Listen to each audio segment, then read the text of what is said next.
Good evening and welcome to our City Council meeting for Tuesday, September 8th, 2020.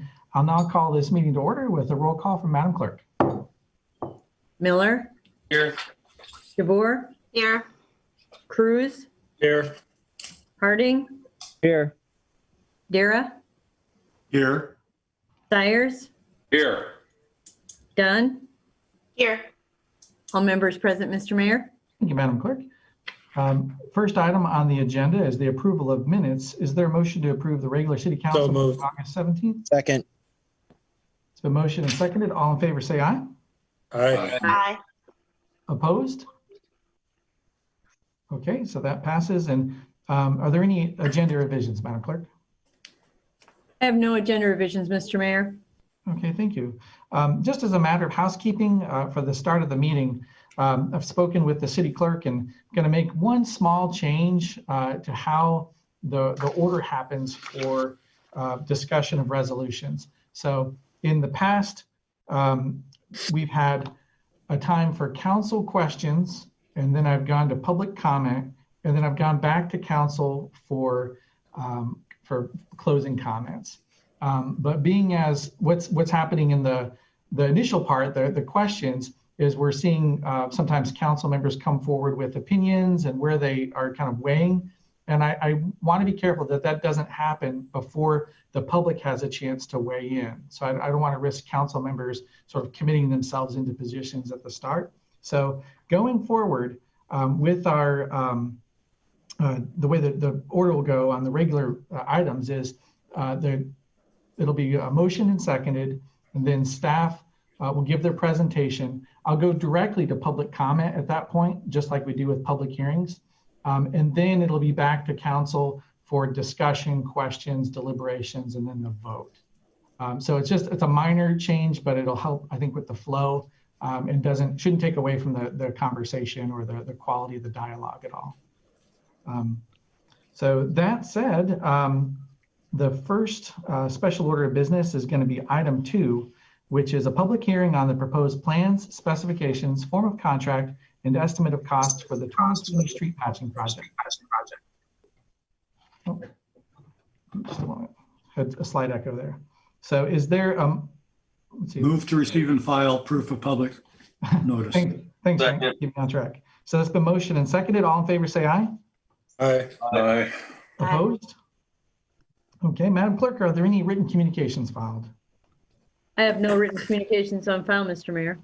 All right, thank you. For staff comments, I believe we're turning that over to Mr. Tolan. Yep. Oh, okay, go ahead. Thank you, Mayor and City Council. Tonight's public hearing is for the 2020 street patching project. This project involves the construction of 43 utility patches on existing city streets. Work will include removal and replacement of the existing pavement where water and gas main related underground utility work was completed by Cedar Falls Utilities. The total estimated cost for the construction of this project is $367,039.35. Funding for this project is provided by Cedar Falls Utilities. Okay, so with that, I'll now open it up for public comment. If the public would wish to speak on this item, simply raise your hand or so using the icon on your device, it'll say raise hand or *9 if you're on your phone. Okay, so I see 0467. Go ahead. Name and address for the record, please.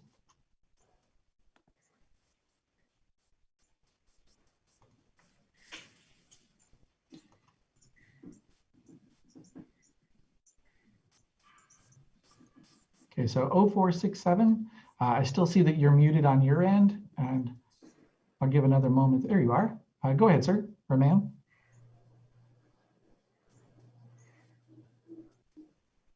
Name and address for the record, please.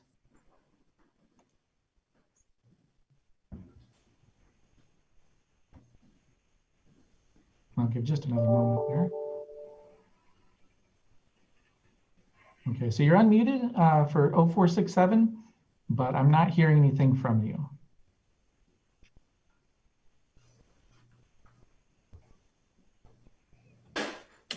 Okay. Okay, so anyone else who would wish to speak on this item?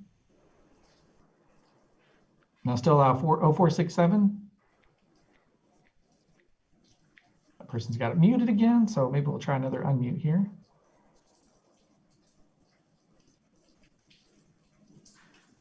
Yeah, and okay. Can you hear us now?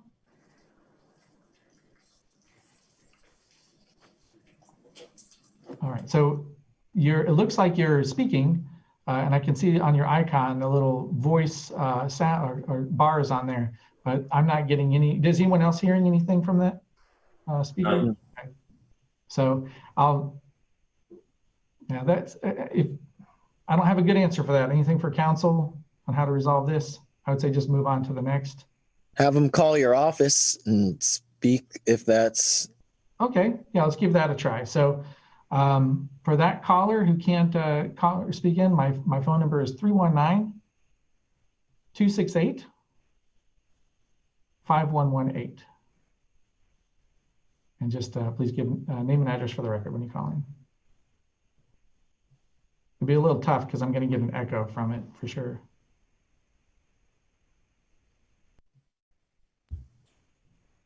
Okay, that speaker is still trying to speak. I'm going to have to call it. So my apologies. I don't have another good answer for that. So that said, any other speakers for public comment on this item?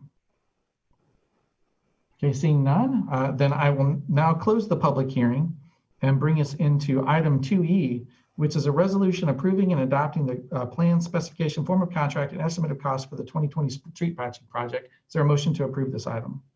So moved. So motion and seconded. Any council discussion? None. Then this requires a roll call vote. DeBoer, Aye. Cruz, Aye. Harding, Aye. Dara, Aye. Sires, Aye. Dunn, Aye. Miller. Aye.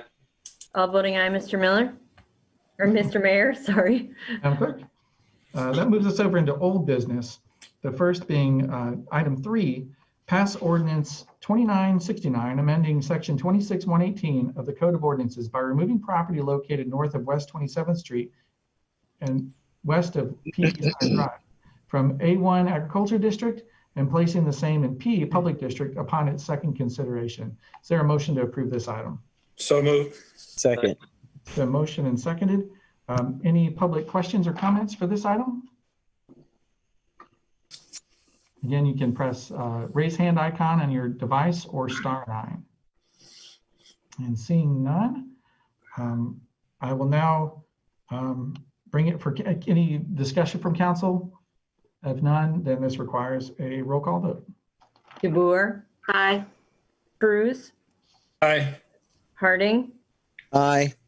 Dara, Aye. Sires, Aye. Dunn, Aye. Miller. Aye. All voting aye, Mr. Mayor. Okay, thank you, Madam Clerk. Next item on our agenda is item 4, which is resolution adopting a face mask mandate for the city of Cedar Falls. This was an item that was brought from indefinite postponement, so it's now back on the agenda for tonight. Is there a motion to approve this item? So So moved. moved. It's been motioned and seconded. Did you get that, Madam Clerk? I got Simon, but I didn't get the other one. And who seconded? Dara. Okay, so Dara for Thank second. you. Thank you. I'll now open this up. Well, first we do a staff discussion. So this item is the same that was brought up in our session previously.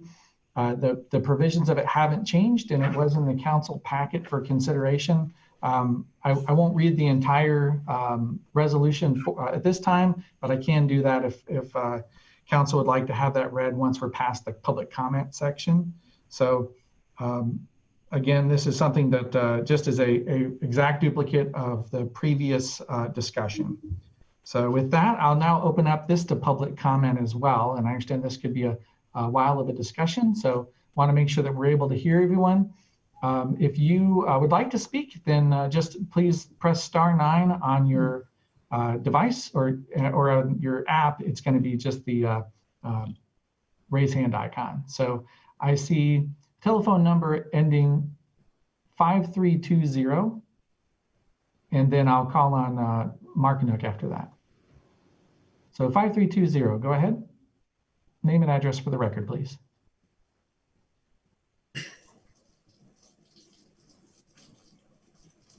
Okay, you should be on now.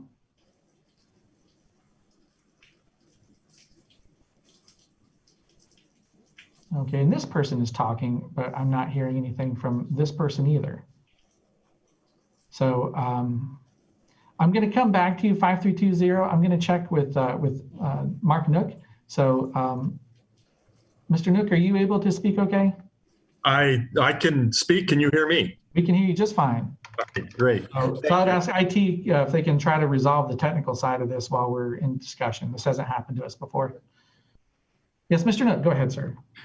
Mayor Green and members of the Cedar Falls City's Council, I'm Mark Nook, and I live at 2501 College Street in Cedar Falls. I'm speaking in my capacity tonight as president of the University of Northern Iowa and strongly support a mask ordinance for the city of Cedar Falls, extending 6 weeks from the date of enactment with the possibility of extension, including a citywide requirement for the wearing of appropriate face coverings in all public buildings and retail businesses, required social distancing, and limiting the size of gatherings. There exists a great synergy between the University of Northern Iowa and the communities of Black Hawk County, especially Cedar Falls and Waterloo. UNI has a net economic impact on the state of Iowa that exceeds $1 billion, and much of that impact is in Black Hawk County.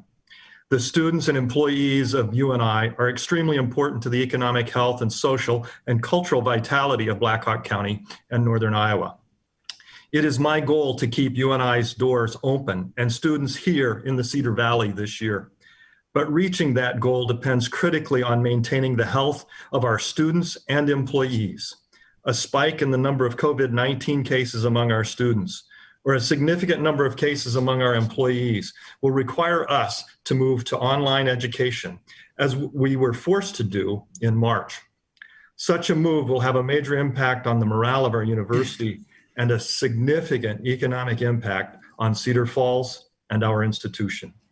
At the University of Northern Iowa, we are requiring that students and employees wear a mask or suitable face coverings at all times in our buildings and outside when social distancing isn't possible. We are requiring that outdoor gatherings adhere to a minimum social distancing of 6 feet. We are also encouraging frequent hand washing. We have limited our classrooms to 40% capacity and significantly reduced the number of tables and chairs available in common areas, such as the library, dining halls, Mocker Reunion, and the residence halls lounges, so that we can limit the spread of the virus. We have greatly increased the cleaning of all areas on campus, but especially those with high use. We're going to great lengths to protect our students and employees on our campus, and we're encouraging them to follow the same guidelines when they are off campus to shop, eat, or participate in recreational activities in our parks and trails. We know our students and employees are very active in the Cedar Falls community. For our students and employees to stay safe, we need the communities and citizens of Black Hawk County to take the same level of precautions that we are taking here on campus, or our efforts will not work. It is important that we all work together to mitigate the spread of the SARS-CoV-2 virus as much as possible. The evidence from the CDC and health experts is clear that wearing a mask or face covering, social distancing, and washing our hands are the most important things we can do to limit the spread of the virus. Therefore, I strongly support requiring the wearing of a mask or face covering in public, maintaining adequate social distancing, and limiting the size of public gatherings during the pandemic. We must continue to keep our businesses, schools, and communities open and functioning, but it will take some additional sacrifice at this time. The wearing of a mask or face covering, social distancing, and limiting the size of public gatherings are very small sacrifices that are needed to keep our schools open, our businesses running, and our way of life as close to normal as possible. Thank you for your time. Thank you, Dr. Nook. And typically in these sessions, as we're doing public comment, ideally we would go with a pro-con. That's really hard to do electronically. So I'm just going to go in the order that I see them come up, just so you know. So 5320. I have you unmuted. So if you'd like to go ahead and speak once you're unmuted on your end. So we can see that you're unmuted now, 5320. And are you able to hear us, and can we hear you? Okay, so we can't hear you again. I do note that your little phone icon is doing its march to say that you're speaking, but we're not able to hear from you. So might be able to resolve that on your end. I would be more than happy to come back to you. So next is 0467. So I'll unmute you, and if you could just give name and address for the record, please. Okay, and that call dropped entirely. So I see also 0467. So 0467 is talking, but again, I've got my speaker up all the way and I'm not hearing anything.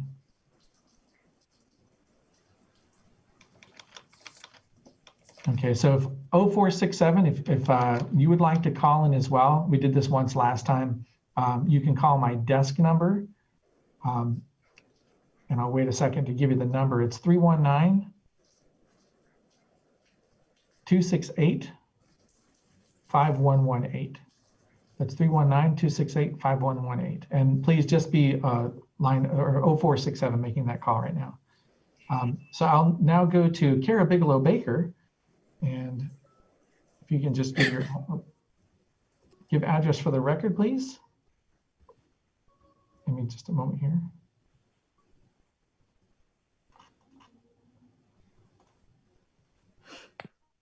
Okay, so Kara Bigelow Baker, go ahead. I have you unmuted, so you should be able to speak now. Ms. Baker? Hello. Oh, yes, go ahead. We can hear you just fine. Hello. Okay. My address is 1826 Quail Run Lane, Cedar Falls. Okay, Ms. Bigelow Baker, go ahead. I don't agree with a total citywide mask mandate. Businesses like mine, who are licensed and governed by the Iowa Department of Public Health, already go above and beyond sanitation practices between each and every client. I don't feel like I should police my customers when they walk in the door, whether they are wearing a mask or not. I think as adults, we should be able to be responsible and choose to wear a mask when we're going to be in a public setting where we are not able to be social distanced, or where we can't determine whether the people we're around are safe to be around or not. Secondly, as far as mandatory masks go, Cedar Falls Schools has enacted that as a rule. And as of today, my grandson, who is in 4th grade at Hanson Elementary, was instructed that he cannot return to school until his allergy symptoms are no longer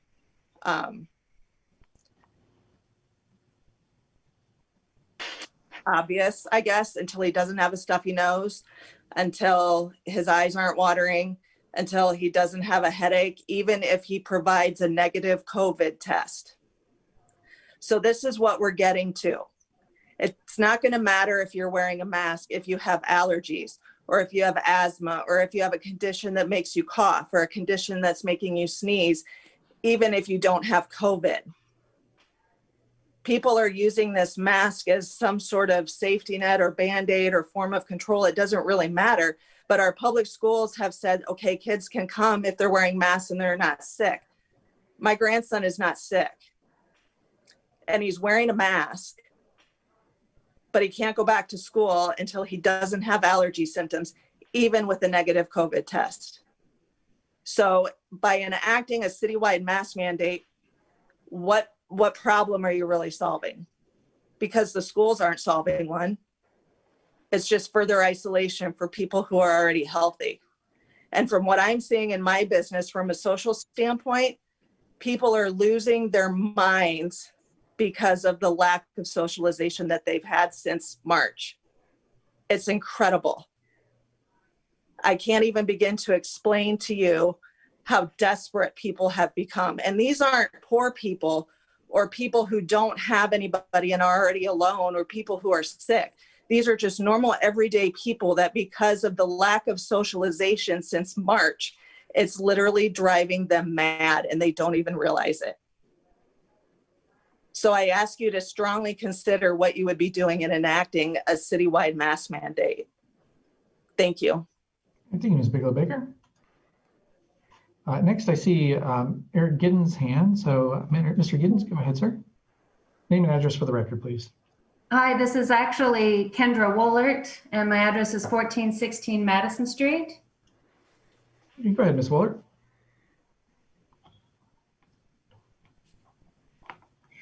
I'm in full favor of a mask mandate as a wife, a mom, daughter, a niece, with most of my extended family living here in Cedar Falls, many with pre-existing.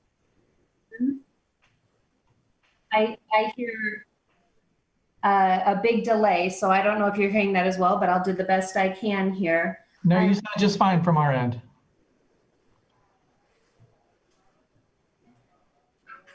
I'm a small business owner, a former teacher, and wearing a mask is the least we can do to address the former caller. Of course, we need socialization and easy to do. Put on a mask and we are more social automatically. If we leave it up to just members of our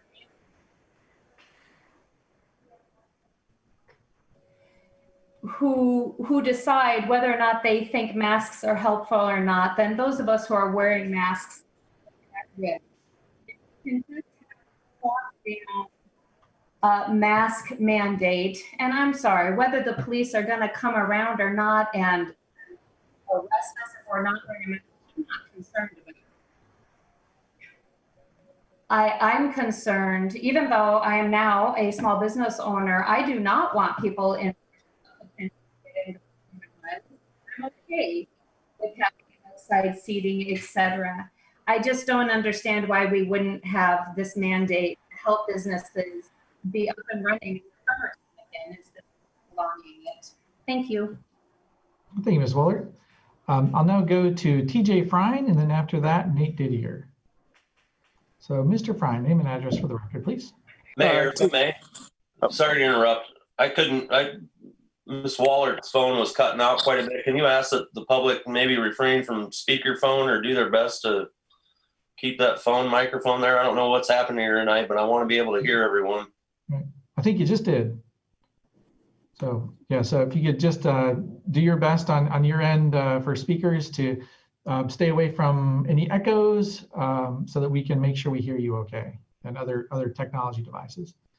So, Mr. Frine, go ahead, name and address for the record, please. All right, TJ Frine, 1319 Austin Way.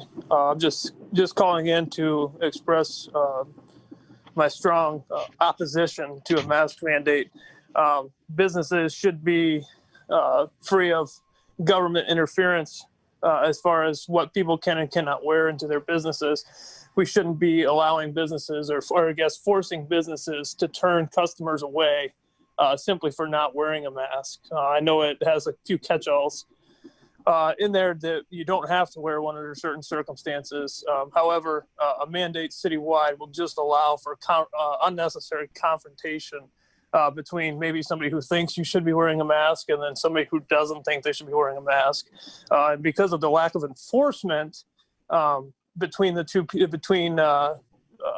in this mandate, there's no enforcement attached to it. I think we're just causing unnecessary confrontation between citizens that really has no resolution because neither side is wrong. And we're going to end up involving law enforcement in a lose-lose situation or a win-win for everyone because there is no definitive, yes, you have to do this, no, you don't. I spoke to a couple of council members and one went so far as to tell me that they really didn't care if I wore a mask if this passes because there's no enforcement attached to it, so it doesn't really matter. So that's a little bit kind of concerning as a council saying, yeah, you really don't have to follow this. We might pass it, but you don't really have to follow it, which I know is true because there is no enforcement attached to it, but that just to me, confirmed that this is a giant waste of time. Again, I think a couple weeks ago, a council member said, I don't like putting things on the books that aren't enforceable. Well, here we are again 2 weeks later talking about putting something on the books that's not enforceable. I also just wanted to, Dubuque County Board of Supervisors or their board, whatever they have over that way, just didn't, theirs failed. Their countywide mask mandate failed today. And then Blackhawk County Board of Supervisors, I think, is going to set it for their agenda and whenever their next meeting is. It was today, but their mask mandate wasn't on the agenda. So they're not seeing any pressing issue as well. So I'm just concerned that, we're going to start forcing business owners to pick winners and losers when really businesses along Main Street are just trying to stay open during this. And they're probably going to take any kind of financial support they can get, whether you have a mask on or not. Thanks. Thank you, Mr. Fry. And next will be Nate Didier, and then Joyce Coyle after that. So, Mr. Didier, name and address for the record, please. All right. Hi, good evening. Nate Didier, 501 Barbara Drive. Recently, my family and I went on a short vacation to the Upper Michigan Peninsula. We stayed in both Michigan and Wisconsin on our travels up there, both states that have mask mandated requirements. So during our travels, I did ask local business owners where we stopped about their thoughts on wearing masks in their states. And I was pretty shocked to find out that not a single one of the business owners I talked to was against the state proclamations. Read various comments from members of our public who wholeheartedly are against the masks for our state and our community. So when I asked why these Michigan and Wisconsin business owners were fully supportive of the mandate, I basically received two different answers. One was that they had already taken an enormous financial hit when they had been forced to shut down previously in the year, and they didn't want to risk that again. The second one was just out of fear of themselves or their employees getting COVID-19, thus being unable to work or being forced on a quarantine for a length of time that would also keep them from being able to run their business and provide for their families. So I think it was like the 5 different business owners in both states that I talked to, I was actually kind of shocked that they were all fully supportive of it. On the flip side, as a community and the public's thoughts, we have a lot of comments about it taking away our rights and infringing on our constitutional rights and stuff like that. And the mask mandate really in general, it's for one, it's not going to be a permanent requirement that we're going to have to deal with years down the road. It is something that, we will get past and it will go away, just like it did in 1918.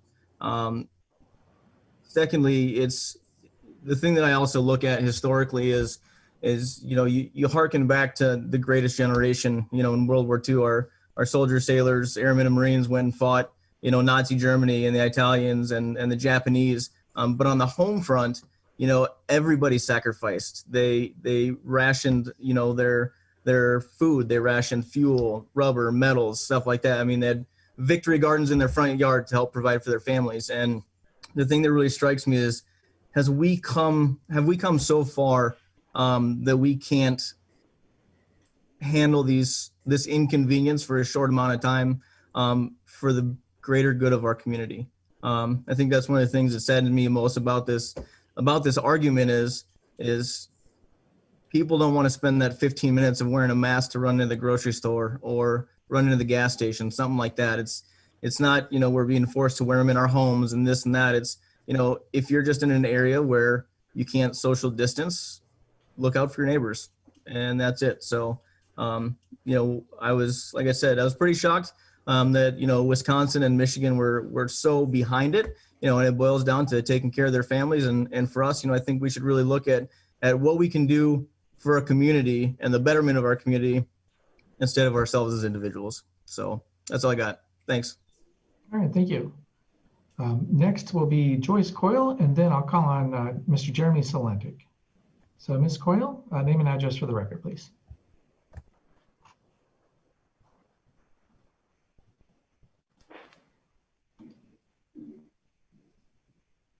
Just a moment here for her. So I'm working to unmute Joyce. There she is. Okay, go ahead, ma'am. I'm sorry. My name is Joyce Coyle, and I live at 4404 Harvest Lane. And I support the mask mandate or mask ordinance. And what it would do is it would send a strong message to our community on how important it is to you, our elected officials, and to the safety of our citizens of Cedar Falls. You know, for me, this is personal. My sister at age 60 has had COVID twice. She was one of those lucky ones and was able to keep herself out of the hospital, but she was sick for a very long time. Several weeks ago, she had one of her good friends die of COVID and never got to return home and never got to be with her family. I feel that if we would all wear masks, wash our hands, we may be able to return to a semi-normal life within about 30 days. I feel this is the least we can do. I know this has become very polarizing, and I feel it's a health issue. It's not a political issue, and we need to keep it from being a political issue. If schools can require our students and staff to wear masks to keep them safe, I think it's the least we can do to support them. To support them is to require everyone just to mask up.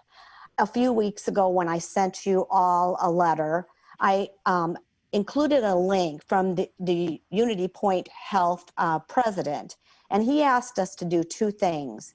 And those two things were so easy. One was wash our hands, and one was to wear a mask. I know for you that it's not an easy thing, and it's very challenging, but I don't see this being a long-term problem for us. I feel if we can all get behind it and all wear masks, that we will be able to turn the corner and be able to walk around like we were able to do that last year. I want to thank all of you for all the work and all the time that you have put into this and all the work that you continue to do for our community. I know we can do this if we do this together. Thank you. Thank you, Ms. Coyle.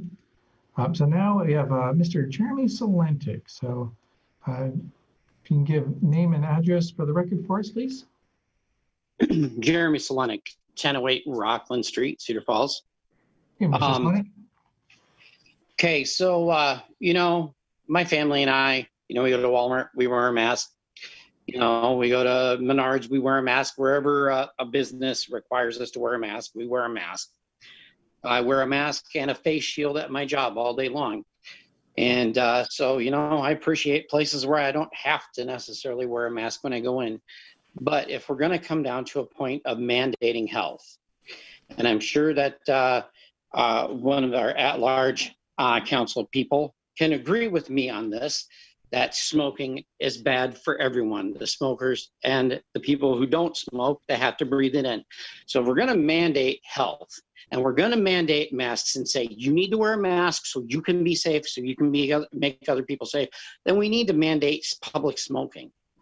I can't go down Main Street or the Parkade on any given night without smelling people outside in the outside dining area smoking cigarettes.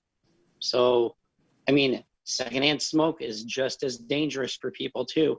Just because it doesn't kill you in a month, it still can give you cancer and kill you down the road. So that's my 2 cents on this matter. If you're going to mandate health, mandate all of it. Thank you. Thank you, Mr. Salentic. So next, I'll call on the College Hill Partnership. So I'm assuming that's Catherine Sogard. Is that right? You've got it right. Catherine Sogard, 330 Columbia Circle in Waterloo. I am the Executive Director of the College Hill Partnership.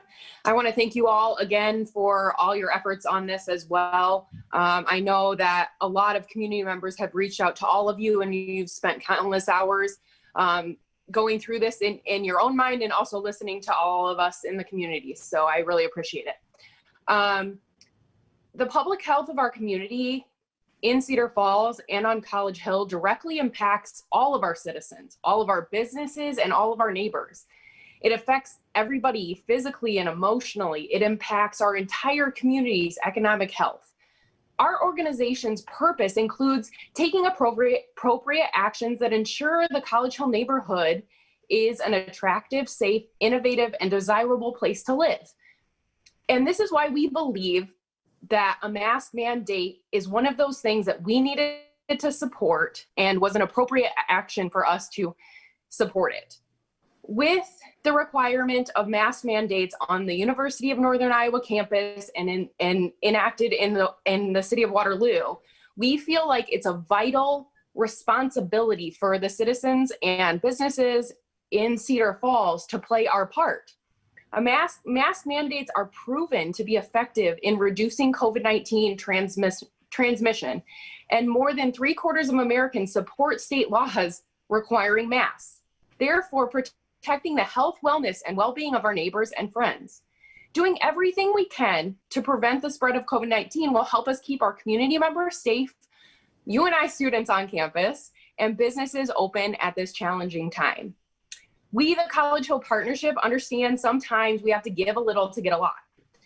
Neighbors, businesses, landlords uphold our organization's foundation by coming together and giving of themselves. Let me repeat that, giving of themselves just a little bit for the betterment of the entire College Hill overlay.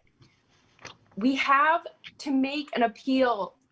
We've made an appeal to the Blackhawk County and to the state to encourage them to implement mask mandates. And our organization has worked to encourage the public to implement CDC guidelines for limiting the spread of COVID-19 on College Hill. We believe it's going to take more than encouragement to obtain compliance with these recommendations. We hope that you will support a citywide mask mandate to protect the citizens of Cedar Falls and our business community so we can continue to stay open or reopen and serve all those who live, work, and play throughout Cedar Falls and on College Hill. Thank you very much. Thank you, Ms. Sogard. Next speaker call up is Craig Fairbanks, and then after that, Rick Sharp. So Mr. Fairbanks, let me unmute you first. Okay, you should be good to go. Name and address for the record, please, sir. 405 Spruce Hills Drive, Cedar Falls, Iowa. Craig Fairbanks. Terrific. I hear you just fine. Go ahead, sir. Very good. I'd just like to compliment the people who live in Cedar Falls and the citizens on how well they do behave. For some reason, people believe that there's all kinds of people running around that aren't social distancing, that aren't putting on masks. I almost see 100% of it every day. And when people are in stores, even together where they don't require a mask, I see the social distancing almost 100% of the time. There's very few instances where that happens. The only objection is the mandate. It doesn't seem to be necessary. We've invited college students to come back to college, and this seems to be where the hot spots are at. I talked to my grandson who goes to Ames. Big problems there. A big hot spot in Iowa City. The 3 spots in the state are the college student areas. They're not social distancing. I see them in the bar stack full. I appreciate everything that the university is doing to try to make it safe for them to go to school. However, there is no way that they will control the students. It's just not going to happen. And if the masks are so foolproof, let's mask everybody up and let's open up all the businesses. People are getting hurt. People are suffering. And every burden we put on them just makes it worse.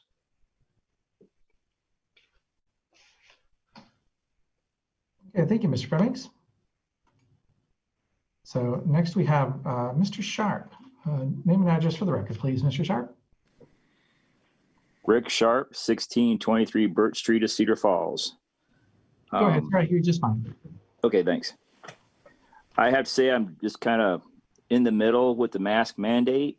I don't believe we need a mandate. I think, like the previous speaker spoke, I believe a lot of citizens do comply. The businesses have their own right to, if they want to say we want to have a mask, we can have a mask. If we don't want to have a mask, we don't want to have a mask. let the business owners decide what they want, let the public choose what they want.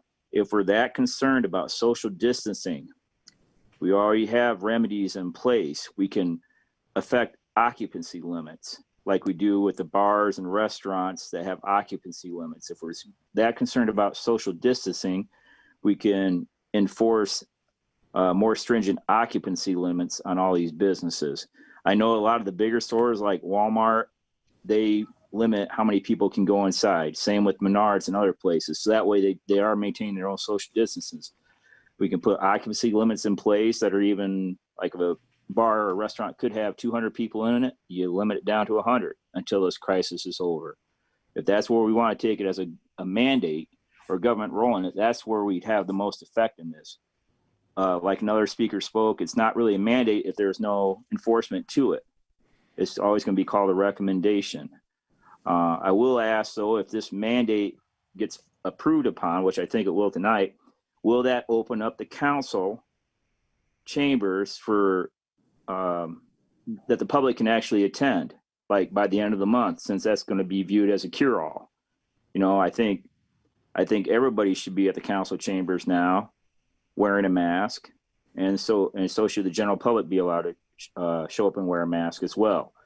I mean, if this is not going to allow the council meetings to be open to the public again, what is the purpose of having a mandate? And also, does this have anything to do with the 2 task force committee meetings you have coming up in new business resolving about the COVID-19? Or will we be allowed to address that later? Thank you, Mr. Sharp. That can be addressed later. Okay, thank you. Okay, and now I will turn to Zachary Toma. Is it Toma, sir? Yeah, that's right. Yeah, so name and address for the police, sir, or the record, please, sir. Sure. Zachary Toma, 861 Malker Road. Okay, that's fine. Go ahead. Okay, good. So I am against a mandate without being against masks. I wear my mask to the store. I wear it pretty much any place I'm going into the general public, with the exception of if I go into a restaurant. And there's a pretty common sense reason for that. When I walk into a restaurant, I go from the door to a table about 10, 15 feet. I mean, that's literally it. And the struggle that I'm having with any kind of mandate, first of all, is that I see most people when I'm out and about wearing masks. Most, and I don't mean, they're, just half or so, or 60%. I mean, I have to look to find someone who's not wearing a mask. And now if we have a problem in an area with the college kids or something, it seems to me that can be addressed on its own if it needs to be. But one of the other issues I have with the mandate is that it seems to be driven in a large part, from what I hear from some people, by some concerns and fears that don't seem to be backed up by what we have for data, primarily being passing by another human in an outdoor space. Last I checked, the virus doesn't spread via eye contact, and that seems to be getting close to what we're being concerned about. And then turning to masks as a silver bullet that might be able to just shut that down. And I am not a fan of the idea of being outside at a park and thinking that I need to have a mask on lest I walk, past somebody on the bike trail or something else. The science doesn't even, it's not there. You go looking at it and the CDC says you've got to be with, face to face with somebody within 6 feet for over 10 or 15 minutes before you call it a risk. And I have a problem with putting in a mandate that reinforces fears that aren't founded. I would like to hear, we've heard a lot of education about or talk about masks and educating people on masks. I'd like to educate people on what they really need to be concerned about before we endorse fears and anxiety that aren't founded. And I haven't heard that discussion. I'm waiting for it, but I have not heard that. So those are my big things. And again, I'm fine with people wearing masks. I'll kind of echo the last caller. Businesses want to do it. Totally support that. I wear mine almost all the time. But when it comes to a mandate, I think we need to slow our roll on what we're willing to force people to do, and then prove to ourselves find the data that says it's going to have a magnitude of impact that matters. And that's another one that's missing. That's my bit. Appreciate all you guys' work. By the way, I still want to be neighbors with everybody when all this is over. It's a hot topic, but I hope everybody can keep that in mind. We're all still friends and family whenever we sort this out. So thank you all. Thank you, Mr. Toma. That's an important sentiment. Looking at last 4 digits of 1361. So I'm going to unmute here. And if you can give name and address for the record, that's last 4 is 1361.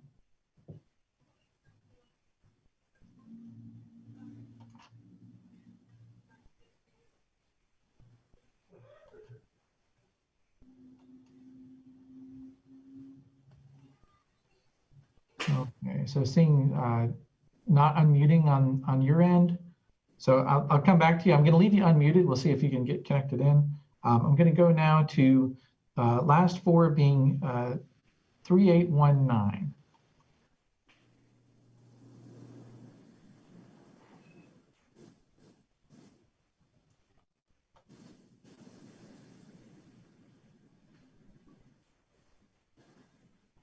Okay, and again, it's I show 3819 is unmuted, but we're not able to hear you, even though I can see that you are trying to speak through your little icon. It shows that. So what I would ask then, like before, is if you're not able to speak through the Zoom call, you can call my desk line here, and I can put you on speakerphone at 319-268-5118. And I'll repeat that again in a few minutes, 319-268-5118.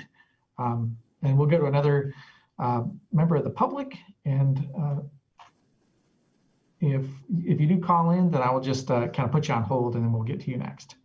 So next speaker I have is last 4 ending in 046, that's one I just did, 2870.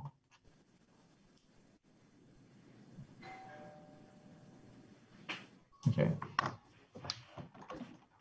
Oh, this is Mayor Green. Hi, this is Deb Bernard. Hi, Deb Bernard. Let me just bring up your speaker a little bit here. So go ahead, ma'am. Name and address for the record, please. Okay, my name is Deb Bernard. Address is 2922. My name is Deb Bernard, and my address is 2922 Shady Lane. Okay, thank you. And just a moment, ma'am. Was everybody able to hear that okay? Okay, terrific. Yes. Go ahead, ma'am. Yes, you're able to speak now, ma'am. Okay, thanks. I'm calling in favor of wearing face masks. I'm calling in favor of everyone wearing face masks.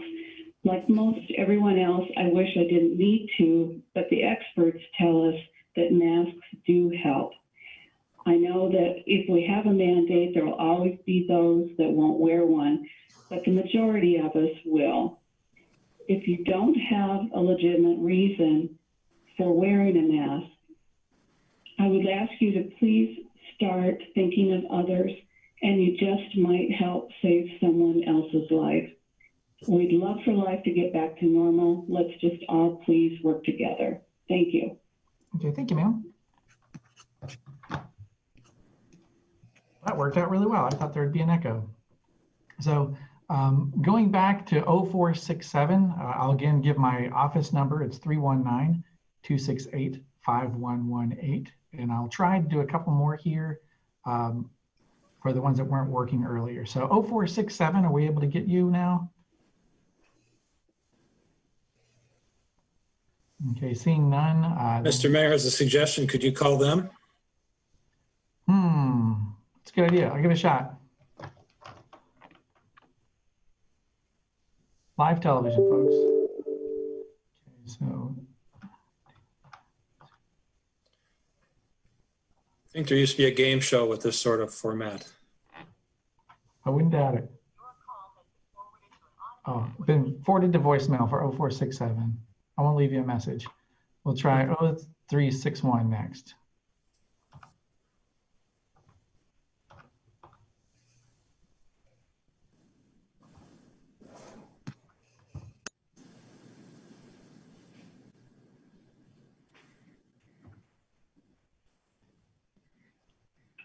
Yes, are you there? Yes, I am just fine. This is Mayor Green at City Council. Is this Mr. Skeen? Yeah. Yes, I am just fine. This is Mayor Green. Yes, City Council. Can you hearing me? I can, but could you turn down your television for just a moment? Because we're getting a bad echo here. Yes, yes. Yes. Is that better? Can you hear me now? That sounds great. Go ahead, Mr. Skeen. Name and address for the record, please, sir. 2215 Clay Street, Jim Skane. Okay, yes, sir. And I have been tracking the COVID-19 since there was the big outbreak in New York City. And we have lost hundreds of thousands of people to COVID. And in Iowa, we have lost 1,170 people since March. And it breaks out in many different places. And one of the things that people don't realize is that even if you're outdoors and you don't think it's there, it is there and it will spread. To follow up on that New York City situation, they did have a mandatory face mask. They did some other things to find the cases through contact tracing and the like. And their outbreak rate right now is less than 1%. They have fewer people dying of COVID in New York today than Iowa does. Now, there's another aspect to it. Because New York beat COVID, they have been able to open up their entire state on a very careful basis so that businesses all over the state are open. And the virus is not a threat. And I was reading the Courier, and there's outbreaks in prisons. We had the Tyson outbreak. We have probably cases up on campus that there may not be enough testing for. So, you know, people can say all they want. They like to have the freedom not to wear a mask. But it's a clear indication that masks save lives. Now, I track what they say is that if people don't wear masks, we're going to lose another couple 100,000 people before December because mask is effective. And the people who object to being mandated something, you know, in all life, we have restrictions when needed. I mean, even hunting, you can't hunt without restrictions. You can't drive a car without restrictions. And of course, that would include seatbelts. So the people who are saying, I don't want to be told what to do, are endangering not only their own life, because I read the Courier, I see all the obituaries, and I've lived in Cedar Falls a long time and read the Courier all that time, and I've never seen the number of obituaries in this area that there are now. Now, I'm sure that there's strong feeling that I can do whatever I want. But in a society, you really can't. And this is one of the situations where you shouldn't. So do I favor the mandate? Yeah, I do. Will the governor go along with the mandate? Probably not. But 30 seconds left. okay, but it's that way that we have a real crisis in this country, and Cedar Falls is not an island. Cedar Falls is part of the United States of America, and I appreciate you listening to me. And thank you, Mr. Skink. Mm. And sure Mr. Skink is still here. So if future items, if it comes up, since we're having trouble with calls, if you have your hand up, I will just give you a call, Mr. Skink. That'll make things easier here. Okay, so next is, give me just a moment here. I'll try to go back to 290-0467, give a call since we couldn't reach earlier. Is that not Mr. Skane? Your call has been forwarded to an automated. Mr. Miller, what was that, sir? I thought 0467 was Mr. Skane. He also had 1361. So Oh, okay. My bad. I thought that was odd too, but maybe that was him. So I see no other hands up for public comment.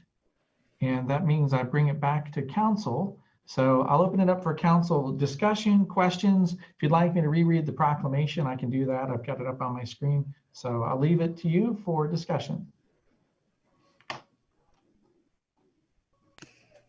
Well, I'll start, I guess. One thing I wanted to look at or make note of was that the everyone was calling it a mask mandate, and it does say it's a face covering in the wording. So I had some people contact me that said that they were worried that they couldn't wear their shields, or it would go over rule out the kids at school or the teachers at school that wear shields, but it does say it's a face covering. So that's one thing. It's not necessarily mandatory for a mask. And then the other thing was there has been some research that's come out of the WHO, and some talks started about limiting kids under 5 wearing the masks. So anyway, if we're, I know we haven't voted on it yet, but I would be up for, keeping it up to date and amending it to be 5 and above, or children, So I would need a motion for that then to move forward with. All right, well then I'll go for it. I'll make a motion to amend the face covering mandate to change the children's portion of it to 5 and above. Okay, so age 5 and above is motion. Is there a second for that? I'd second that. Okay, it's motioned and seconded. So now it's open for discussion from council. And I looked at that yesterday because that's been a topic of conversation. And the CDC still recommends 2, the Blackhawk County still recommends age 2. I think we need to remember that there is the part in the literature or the writing of this that says, we're not going to, what does it say? It basically says we're not going to force anyone who has trouble, persons younger than 2 years of age, because of risk of suffocation. Anyone who has trouble breathing or oxygen therapy or ventilator, anyone who's unconscious or incapacitated. I guess to me, I don't know. I feel like we should really try to stick with the Blackhawk County recommendations, which I did purposely look into that. But I mean, I'm open for discussion. Mr. Mayor? Yes, Councilmember Cruz, go ahead. In regard to that age, I've had numerous conversations with constituents, and I've done research on that. I believe there's something called the ACE2 receptors that in a young individual, particularly under 5 or 6, they really don't have many, or they're not developed to the point that there is what's the word? They can catch things as easily. And I believe strongly that we could increase this to under 6 or 5 and over, whichever language you want to use, and still be very protective of the population. Okay. And with that, for Councilmember DeVere, just a moment, I wanted to note too that we have Dr. Nafisa Sissi Agbuoni here on the call with us tonight. I would consider her as a county expert, just as the same as the rest of city staff. So if you have questions, you can feel free to ask her specifics about the public health side of this. So Dr. Agbuoni, thank you so much for joining us tonight. I know it's difficult on a weeknight with all these meetings, but we're grateful for your presence. So Councilmember DeBerre, go ahead. Well, if we're just talking about the age, where on this mandate it says only persons younger than 2 are not required. I just want to share that there's a lot of fear that goes with these small children, the toddlers. I don't know if I saw anything sadder than when I picked up my granddaughter from the daycare.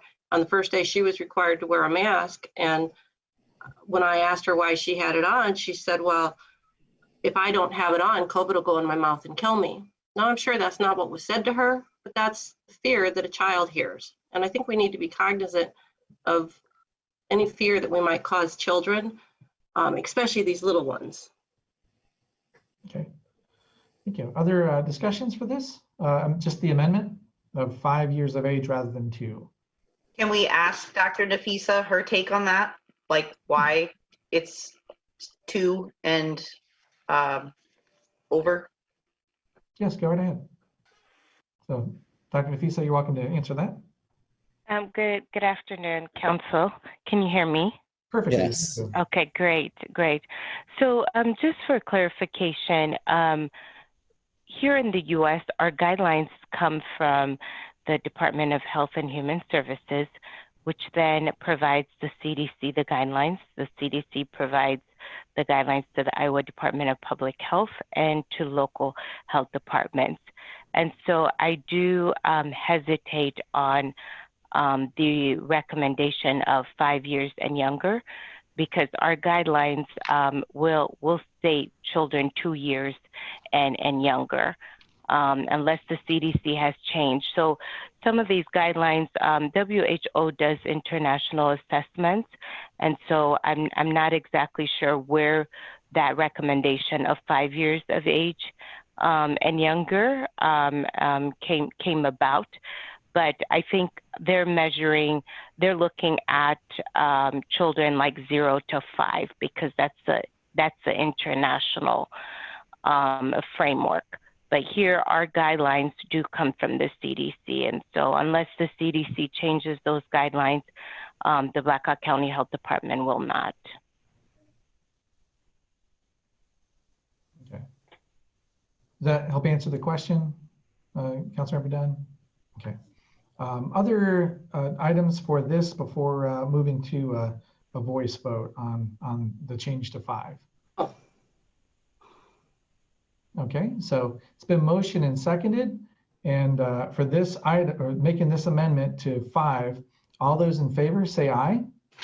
Aye. Aye. All opposed, nay. Nay. Nay. Okay, so let's do a show of hands for aye. I see 1, 2, 3, 4 ayes, and then for nays. 1, 2, 3 nays. So the ayes have it, and so we go back to this original resolution with the amendment to 5 years of age rather than 2 in section 3A. So back to that original discussion, Councilmember DeBeer, go ahead. I have a few questions regarding the actual resolution on page 22 and 23 for Kevin Rogers. I wasn't at the workshops that you had, or work sessions, due to the time of them. So maybe those were my questions may have been covered in those work sessions. But on page 23, on the second to the last whereas, it says that whereas a requirement that person wearing a face covering is not irreconcilable with the governor's proclamation. Can you explain what is meant by that whereas? It expresses the legal principle that municipalities have home rule authority to act as long as it's not irreconcilable with state action. It's sort of stating a proposition of law, if you will. Okay, but does that fall into the guidelines of where the governor has said that whether there's a state mandate is under hers, not under city rule? Is that what this is referring to? That addresses the disagreement between the governor and several cities and counties about home rule authority to act in this area. So it goes to that issue. That's why it's in there. So is that trying to say that this document is more correct than the state's, or just our interpretation of it? I think it's trying to say that this action would not be irreconcilable with the governor's proclamations to date. Even though they're different? Yeah, they're not the same. Okay, well, on the very next one, it says, whereas it's in the best interest of the health, welfare, and safety and economic recovery. What I'm curious about on that one is the words economic recovery. We've heard from several businesses that have indicated that they're very nervous that a mandate would cause them economic hardship. So the reason economic recovery is in there is why? If there's some dispute as to whether or not it's going to cause economic harm. Well, I didn't draft this, but I think the idea here is that the hope is a mask mandate will encourage more folks to visit businesses. You didn't draft this? No, I did not. Who did? Well, this is the same format as was adopted in Waterloo. It was only tailored for Cedar Falls, basically saying it's for Cedar Falls, but otherwise, this is originally taken, my understanding is it was taken from Waterloo. And I think Waterloo in turn was taken from other localities that have adopted this or something similar. Okay, I'm sorry. I thought that we had reworked one for Cedar Falls. And then the next section underneath that talks about every person must wear a face covering when they enter basically any business. So therefore, that bans the business from making their own decision. Is that right? Which one are you referring to? The one right where it says, right underneath that last whereas, where it says now therefore, that every person must wear a face covering when. And when you look at all those A and B that's on that page, it's basically saying anytime you go in any type of business. So it's not excluding, for instance, a lab or a photography studio. Right. I think it's using the words including but not limited to is it. Those are examples, but not an exhaustive list of examples. So I think it says when you cannot maintain a distance of 6 feet, then when you're inside, you need to wear these. It's the way I'm reading it. But don't you have to wear it even if you can maintain the 6 feet?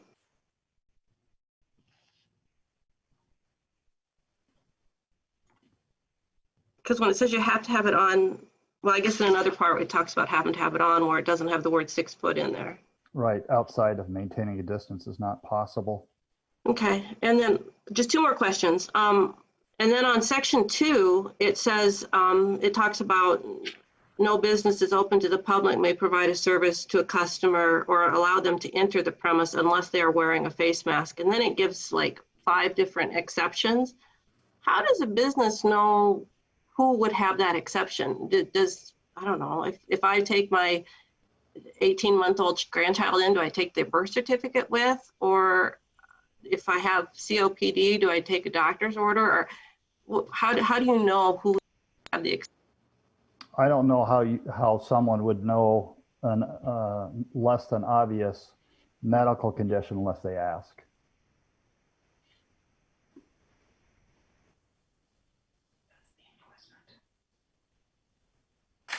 Susan, you're muted if you're talking again. Am I now on again? You're on again. Okay. The last question I have was under section 5, it talks about, Simon had mentioned I don't know, he called them the shields or the bandanas, but this particularly says, as I read it under section 5, that those wouldn't be allowed because it has to be cloth.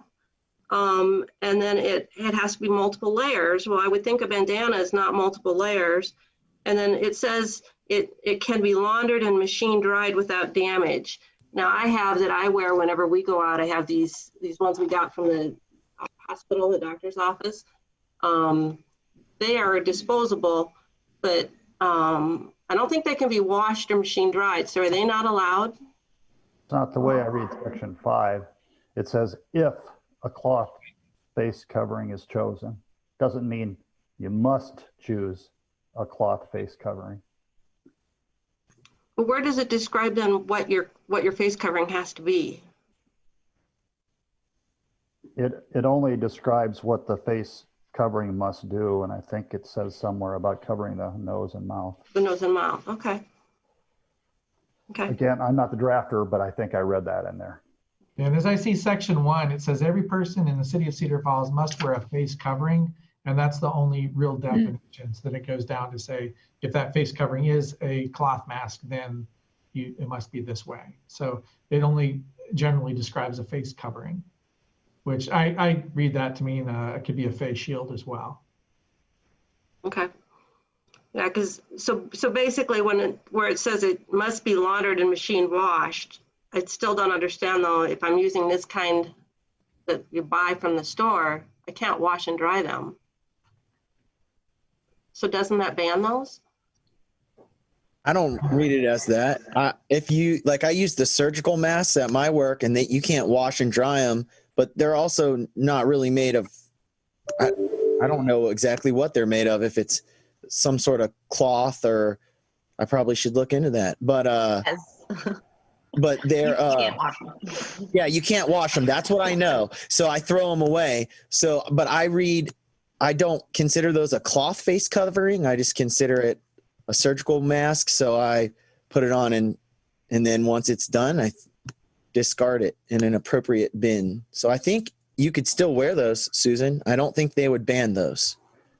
Well, but in the code, if you're going to follow the mandate that's written here, it says that whatever one we choose to wear has to be washable. So that would mean if these are not washable, you can't wear them. That's not what that says. It says, I think this section 5 is zeroing in on cloth face coverings, like a lot of people use bandanas or other cloth material. And I think the idea here is those may not be that effective. And so there's an extra precaution taken if cloth is chosen, but the other types of face coverings are not addressed here. So you're saying these ones are not as effective. And I guess that says it right on here. It says surgical masks, when worn properly, may reduce potential exposure of the wearer to blood and body fluids, but does not eliminate the risk of contracting any disease or infection. So basically, you're telling people these are not the ones you should ever buy. It's not I don't take it as that. It's not what it says at all. No, I mean, that's what it says on the box. That's not what it says on the box.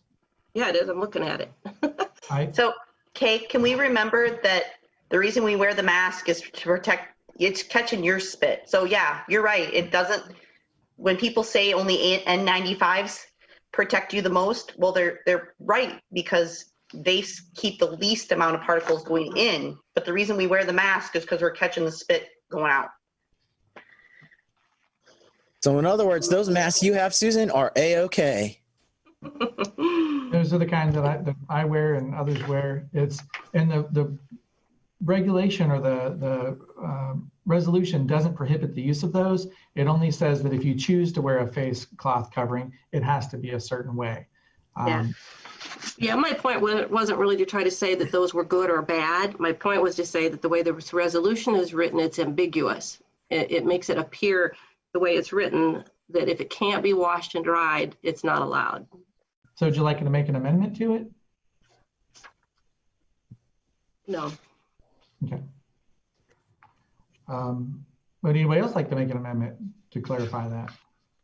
Or motion for that? Okay. The way How it was. Go ahead, Kelly. Sorry. the way I read it is, it says section 5, if a cloth face covering is chosen, then it lists those things. Correct. Okay, great. Any other items or questions for discussion before a vote? Mr. Mayor? Yes, Councilmember Cruz, go ahead. Thank you. I want to kind of zero in on the unenforceability of this and the ramifications of how that would affect what we're trying to pass here. It's widely known and stated that there's not a penalty. It's not enforceable if there's a penalty, that sort of thing. So to my notion, that means this is a strong recommendation by the city.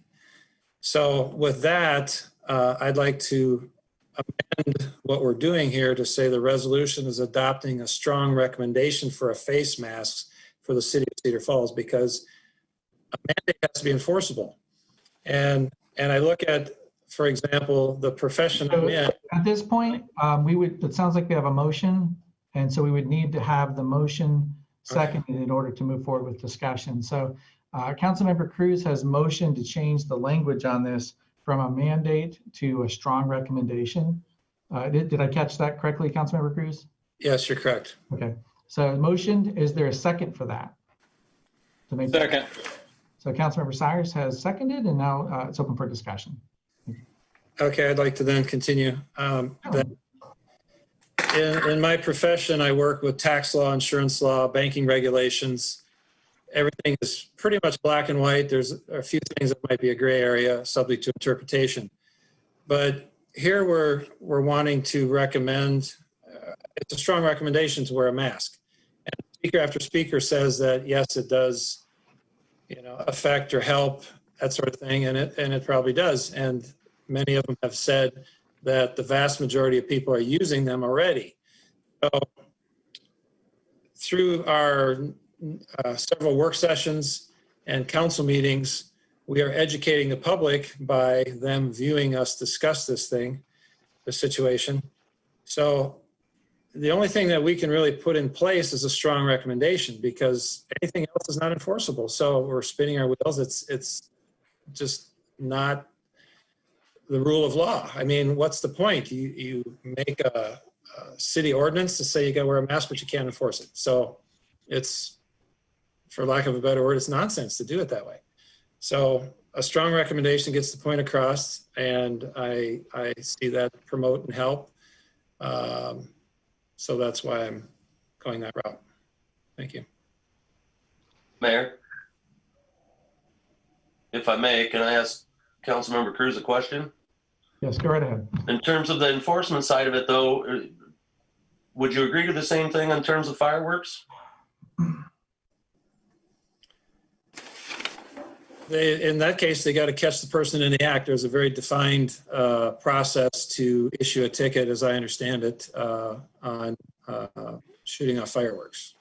And I get that, but still, I mean, when you look at the real world side of it, it's pretty hard to enforce the firework thing. But I think most of us agree that letting them off in the city can be dangerous to the neighbors or whoever else. So I understand your point completely on the unenforceability side of it, but at the same time, we're looking at an unprecedented situation here and trying to find a compromise for everybody in it. And well, I mean, you can look at what level of dire consequences do we want to believe. There's people that email all of us and are strongly against a mandated mask. Yep. One individual had a very good explanation there that he wears a mask wherever it's deemed appropriate, going into businesses and so on.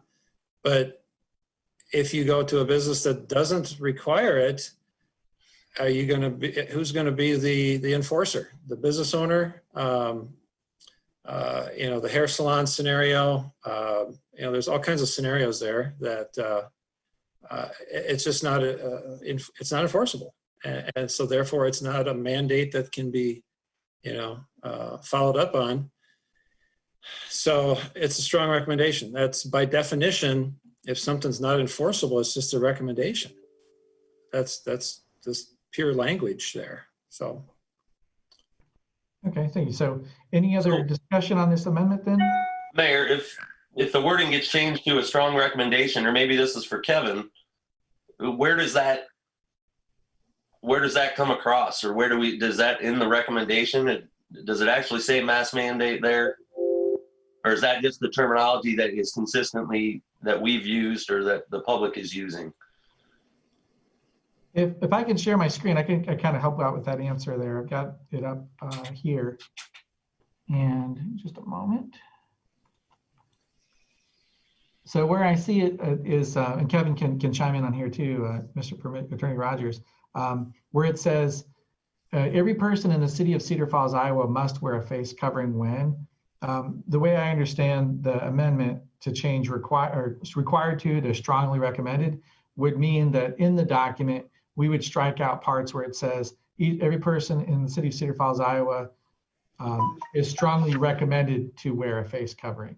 And then down here, where it says no business that is open to the public may provide customer service.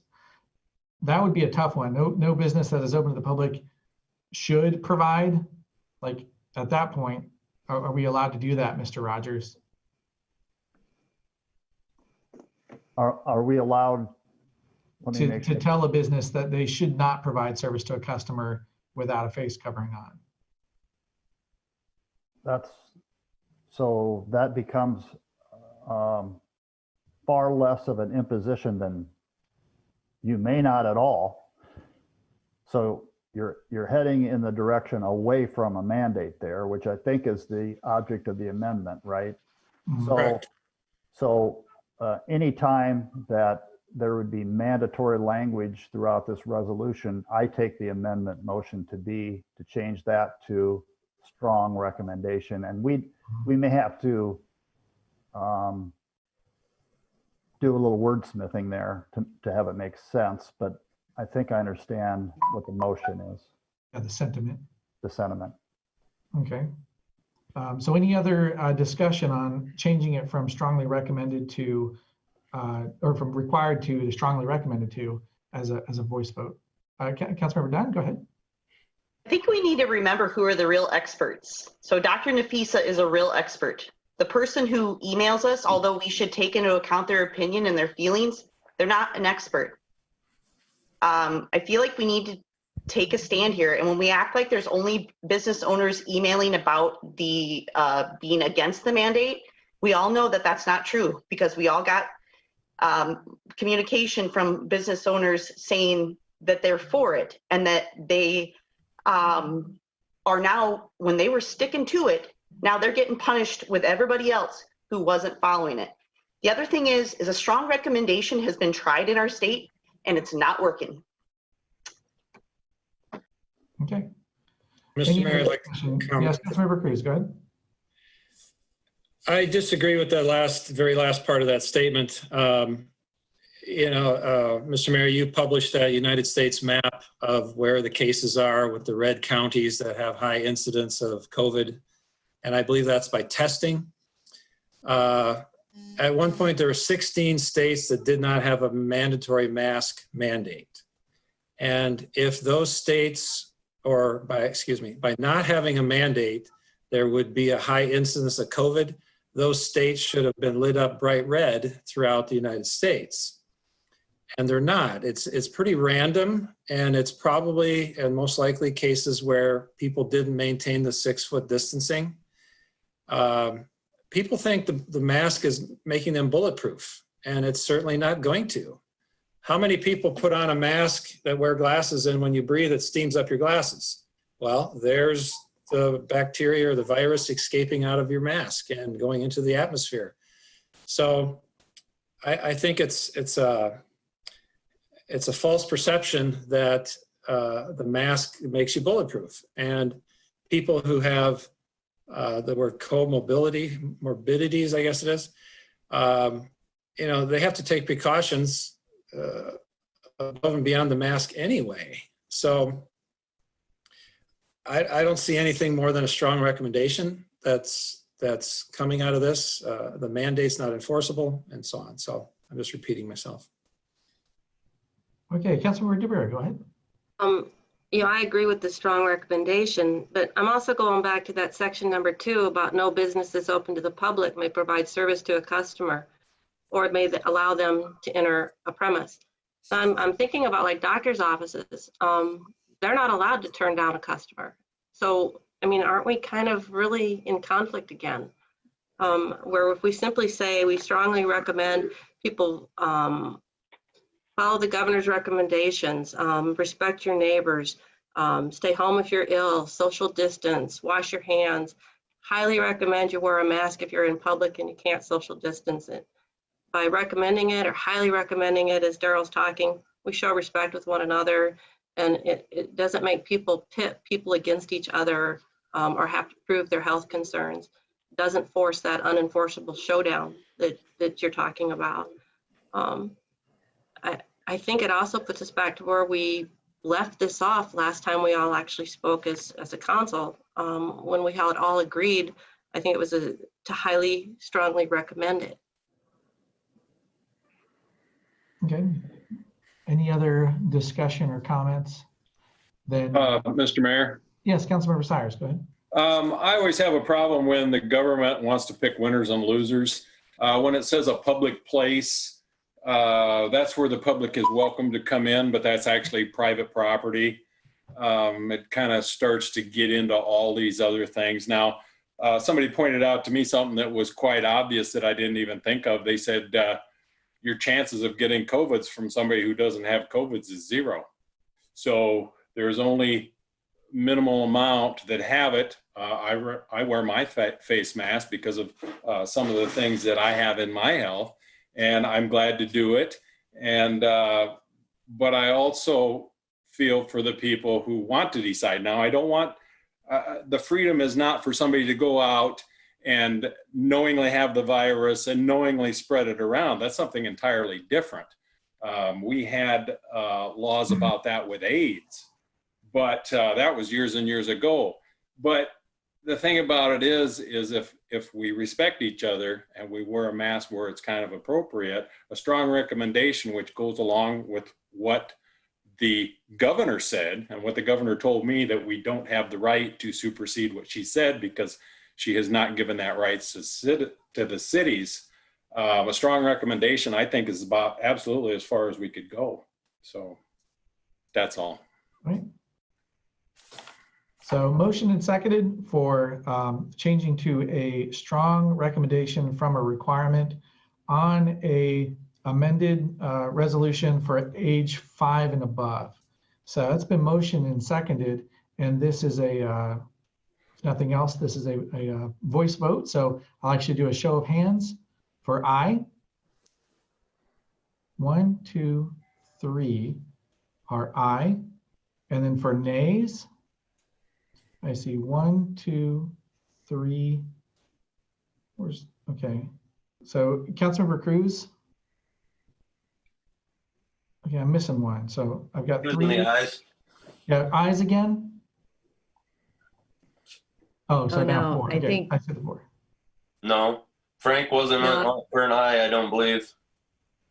No, Frank, are you an Sorry, aye? you're right. My bad. Are you an aye or a nay, Frank? I'm an A, sorry. I thought you asked for the nays. All right, so I showed 3 ayes and 4 nays. Okay, so that fails. And that brings us back to the original amended resolution for age 5 and up. And that will really, any additional discussion prior to a roll call vote on that item? Mayor, if I may. Yes, please, Councilmember Miller. Just for the public, you know, we've all gone back and forth on this 100 times. I wish it wasn't political. And to be honest, I wish we weren't having to vote on it at this level of government, but we are. So I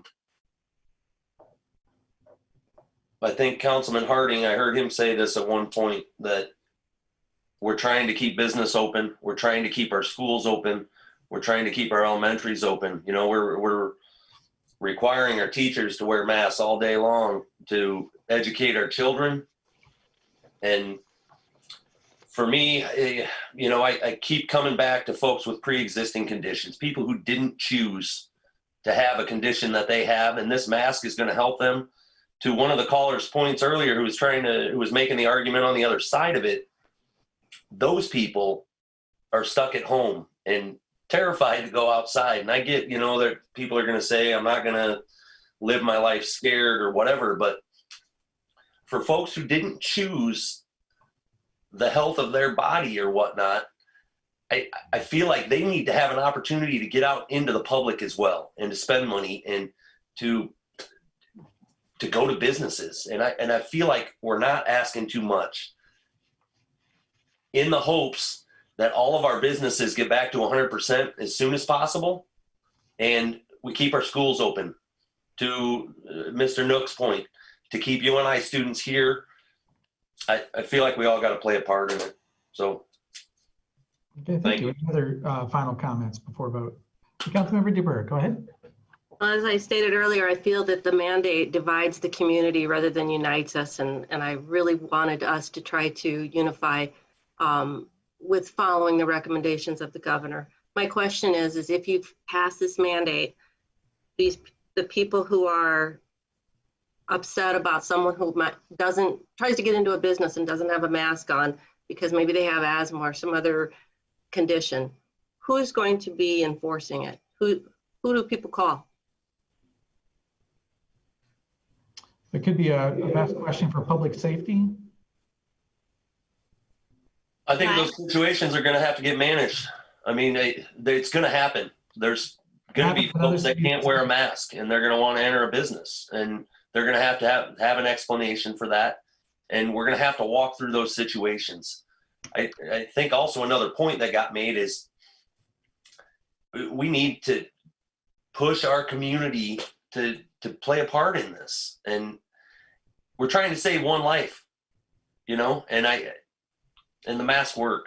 So I think we got to step into this and walk through those situations. And I certainly ask for all of the citizens of this community to not step into the pitting a neighbor against a neighbor and taking Facebook videos of people and doing all this, dividing the community further on this. That's not what we're after, I don't think, or that's not what I'm after, depending on how this goes. But I hope we can have some compassion for the rest of the citizens in this community.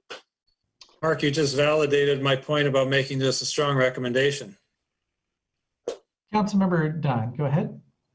Okay, so as a person who often has to talk to people when they come in and don't necessarily have their mask on correctly or something like that, it's an uncomfortable conversation, but to me, it's an opportunity to educate. I don't force anybody that's sitting with me in a doctor's office room I'm not physically putting their mask on them, but I do bring it up that maybe sometimes they don't understand that they're not wearing it correctly. And I do remind them that it's to protect both of us, and that I go home to people I love, and whatever I come into contact goes home with me to where I live. And in the end, lots of people, sometimes people feel claustrophobic or they have anxiety. I sit there and I take care of them like I normally would. I don't shame them, or we just have the conversation.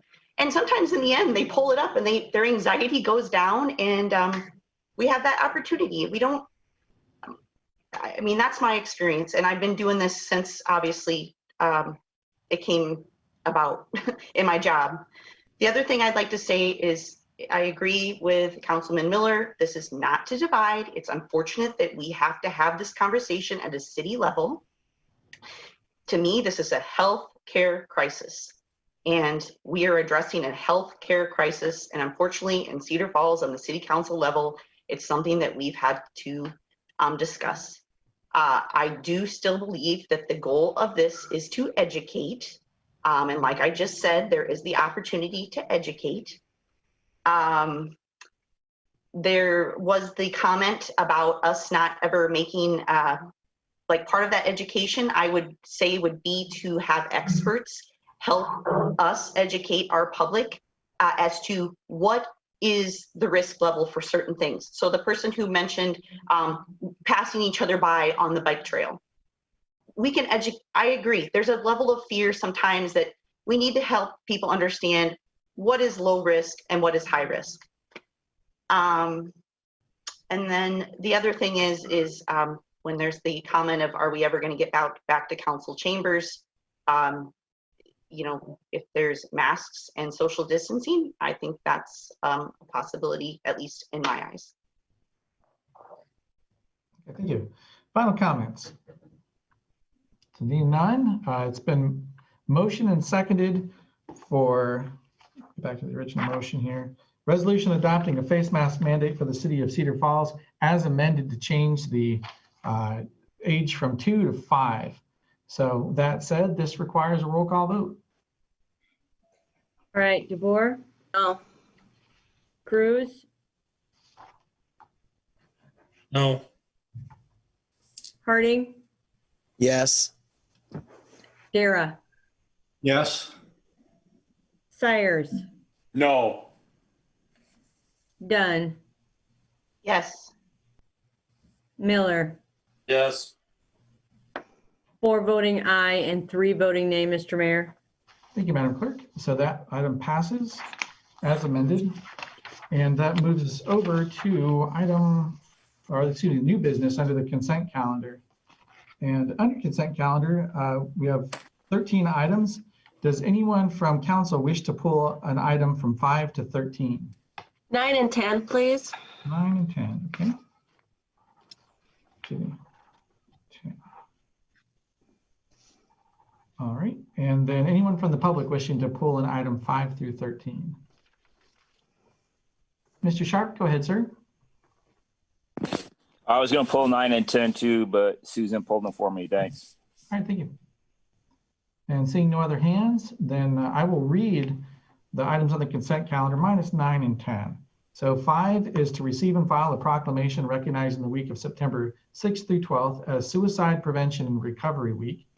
Item 6 is receive and file a proclamation recognizing the week of September 17th to 23rd as Constitution Week.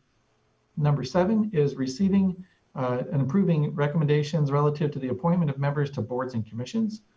Item 8 is receiving and filing the City Council work session minutes of August 17th relative to City Council committee structure.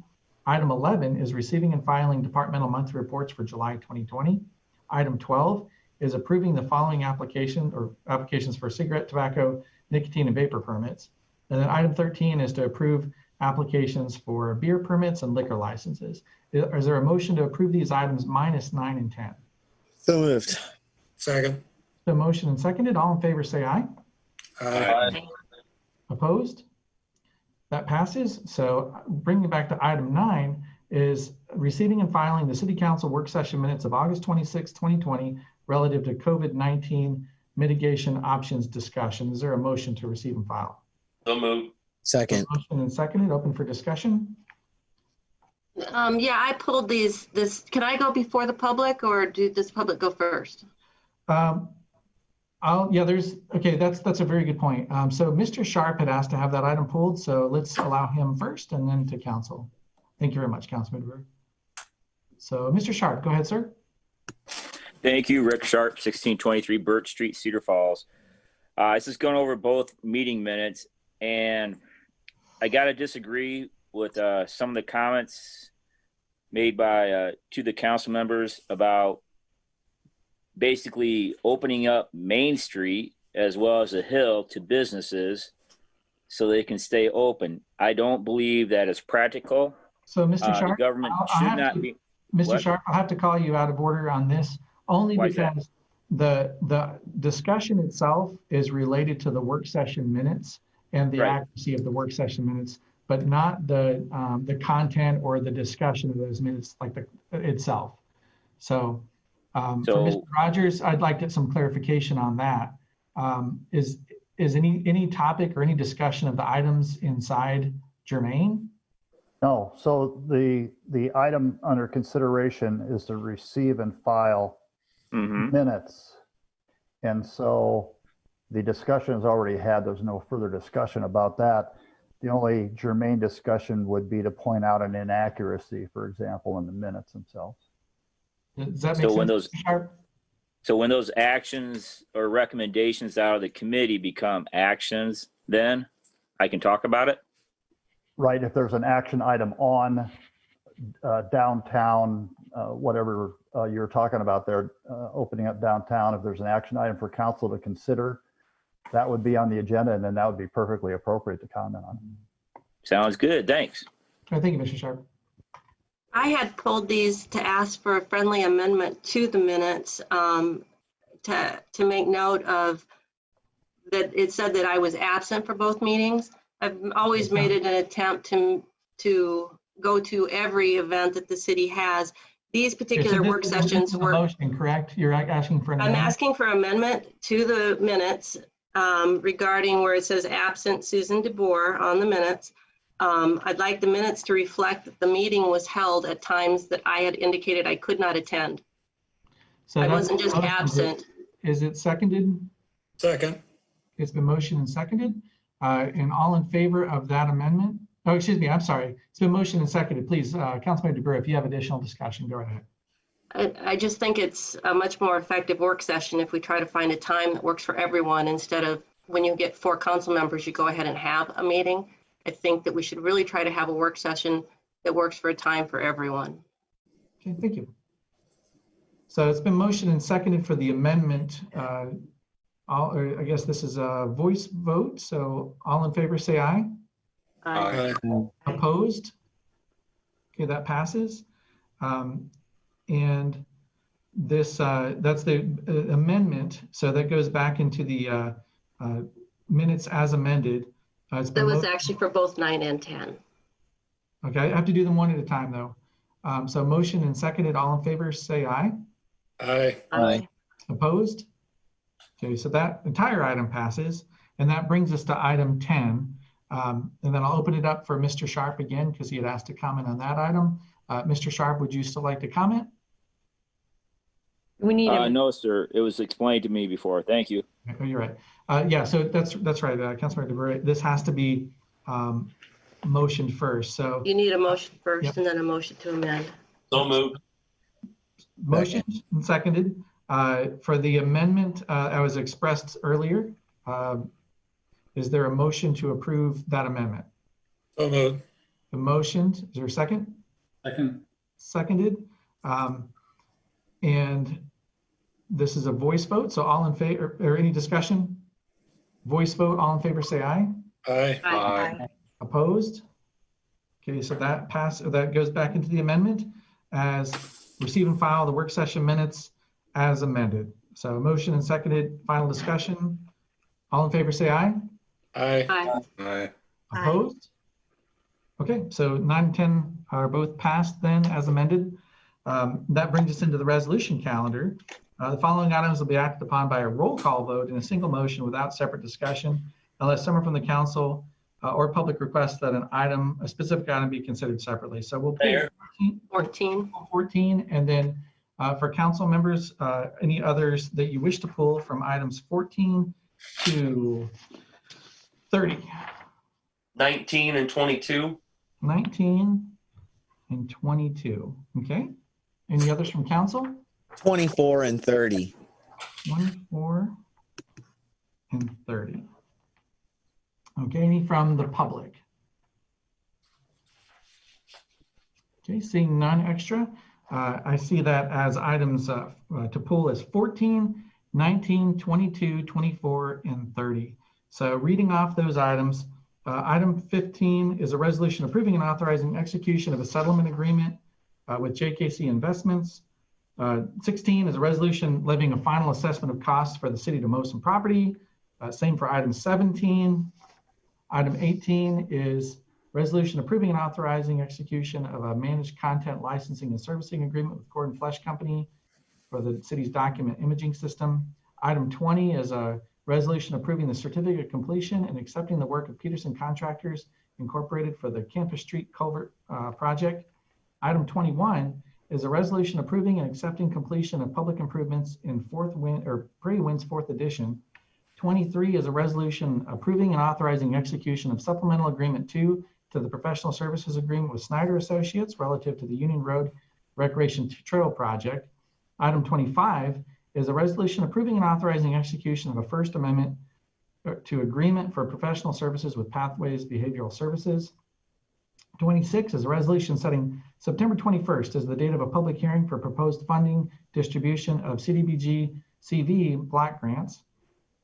27 is a resolution setting September 21st, 2020 as the date of a public hearing for a partial property tax exemption for 0-5 LLC. 28 is a resolution setting September 21st as the date of a public hearing granting a partial property tax exemption for Zoidberg NA for construction of an industrial warehouse in Capitol Way. And 29 is a resolution setting September 21st, 2020 as the date of a public hearing for a proposed ordinance granting partial property tax exemption for Jaden Properties LLC. So is there a motion to approve these items minus 14, So 19, moved. 22, 24, and 30? Second. Motion and seconded. And this requires a roll call vote. DeBoer, Aye. Cruz, Aye. Harding, Aye. Dara, Aye. Sires, Aye. Dunn, Aye. Miller. Aye. All voting aye, Mr. Miller, or Mr. Mayor. And Mr. Miller. I'm Thank you, sorry. Madam Clerk. So that brings us back to item 14, which is a resolution approving the recommendation of the mayor to proceed with consideration of the removal of a planning and zoning commissioner. Is there a motion for this item? Seeing no motion, this item fails. So moving on to item 19, it's a resolution approving and authorizing execution of a lease relative to property vacated by the 2008 flood buyout programs. Is there a motion to approve? Motion to approve. Second. The motion and seconded, and I need, what discussion we have from council? Mayor, I just wanted to point out or say thanks to residents in North Cedar and other areas with flood buyout properties who are taking these leases on. They typically do a great job taking care of the property. It alleviates some work for public works, and all around it's a good program to have. So I just wanted to make a note of it. All right, thank you. So it's been motion and seconded. Any other council discussion? Then this requires a roll call vote. DeBoer, Aye. Cruz, Aye. Harding, Aye. Dara, Aye. Sires, Aye. Dunn, Aye. Miller. Aye. All voting aye, Mr. Mayor. Thank you, Madam Clerk. Item 22 is a resolution approving and authorizing execution of an Iowa Transportation Alternatives Program federal aid agreement with the Iowa Department of Transportation relative to the Lake Street Recreational Trail Project, Central Avenue East to Big Woods Trail Connection. Is there a motion to approve? So moved. So motion and seconded, open for council discussion. I was hoping for some background on staff or from staff on it if you could. Okay, go ahead. For the speaker on this. Sure, I can take that, Mr. Mayor. Thank you. So this project is programmed in capital improvements program for FY22. We sought out a federal aid grant through the Iowa Department of Transportation, in which we were notified that recently that we were awarded. The project is estimated at approximately $350,000 and will extend from Central Avenue out to Big Woods Lake on the south side of the road. The agreement outlines that it will be 80% funded through that federal aid agreement. Okay, thank you. Thank you. All right, any other discussion on that item? Okay, so it's been motioned and seconded. This requires a roll call vote. DeBoer, Aye. Cruz, Aye. Harding, Aye. Dara, Aye. Sires, Aye. Dunn, Aye. Miller. Aye. All voting aye, Mr. Mayor. Thank you, Madam Clerk. So item 24 is a resolution approving and authorizing payment not to exceed $88,930 to River Place Properties for brick paver upgrades to the Plaza public sidewalk in the event that amendment to the agreement for private development with River Place Properties LLC is not executed. Is there a motion to approve? So moved. So moved. Second. Motion and seconded. And I had this pulled. I had a request for staff to just kind of go over it at the meeting. And so I wanted to get some more information for people out there. I can cover that. I'll just go over a couple points from the staff report. The downtown streetscape improvements started in 2019 after council requested that it be expanded to include our side streets such as 2nd Street and 3rd Street. And we then reviewed, well, if we go back a little bit, we reviewed a plaza site plan in 2016, which included concrete sidewalks. And so then when we reviewed that in 2020 with some changes the developer was proposing, that plan then included full brick sidewalk in front of the plaza. And in that staff report, we indicated that there would likely be some type of cost arrangement proposed similar to what occurred with the MU2 sidewalk when that was upgraded from concrete to full brick, again, to be consistent with the expansion that the council was looking for in terms of full brick. And so that's why we are considering this request. What I also thought to point out, as the mayor mentioned in introducing the item, is that we are currently working on a third amendment to the development agreement, which when we council talked about a term sheet probably about a month and a half or two ago, it did include that this upgrade to brick would be part of that agreement. And so this really, tonight's action is, you know, if that agreement were not to move forward for some reason, you know, before they start the improvement there, they'd like to have assurance about that upgrade cost. Thanks, Stephanie. So that's been motioned and seconded. Any further discussion? This requires a roll call vote. DeBoer, Aye. Cruz, Aye. Harding, Aye. Dara, Aye. Sires, Aye. Dunn, Aye. Miller. Aye. All voting aye, Mr. Mayor. Thank you, Madam Clerk. Then item 30 is a resolution setting September 21st, 2020 as the date of a public hearing to consider entering into a proposed agreement for private development with Panther Builders LLC. Is there a motion to approve? So moved. Second. It's been motioned and seconded. Council discussion. Mr. Harding, you had something you wanted to bring forward? Yeah, I just wanted to let people know that this was just setting the public hearing. I had some questions as to what the what it was all about, and that information will be given out prior to the public hearing, correct? Do we know, or do we have any other information, I guess, other than what was said in the memo, would be my question.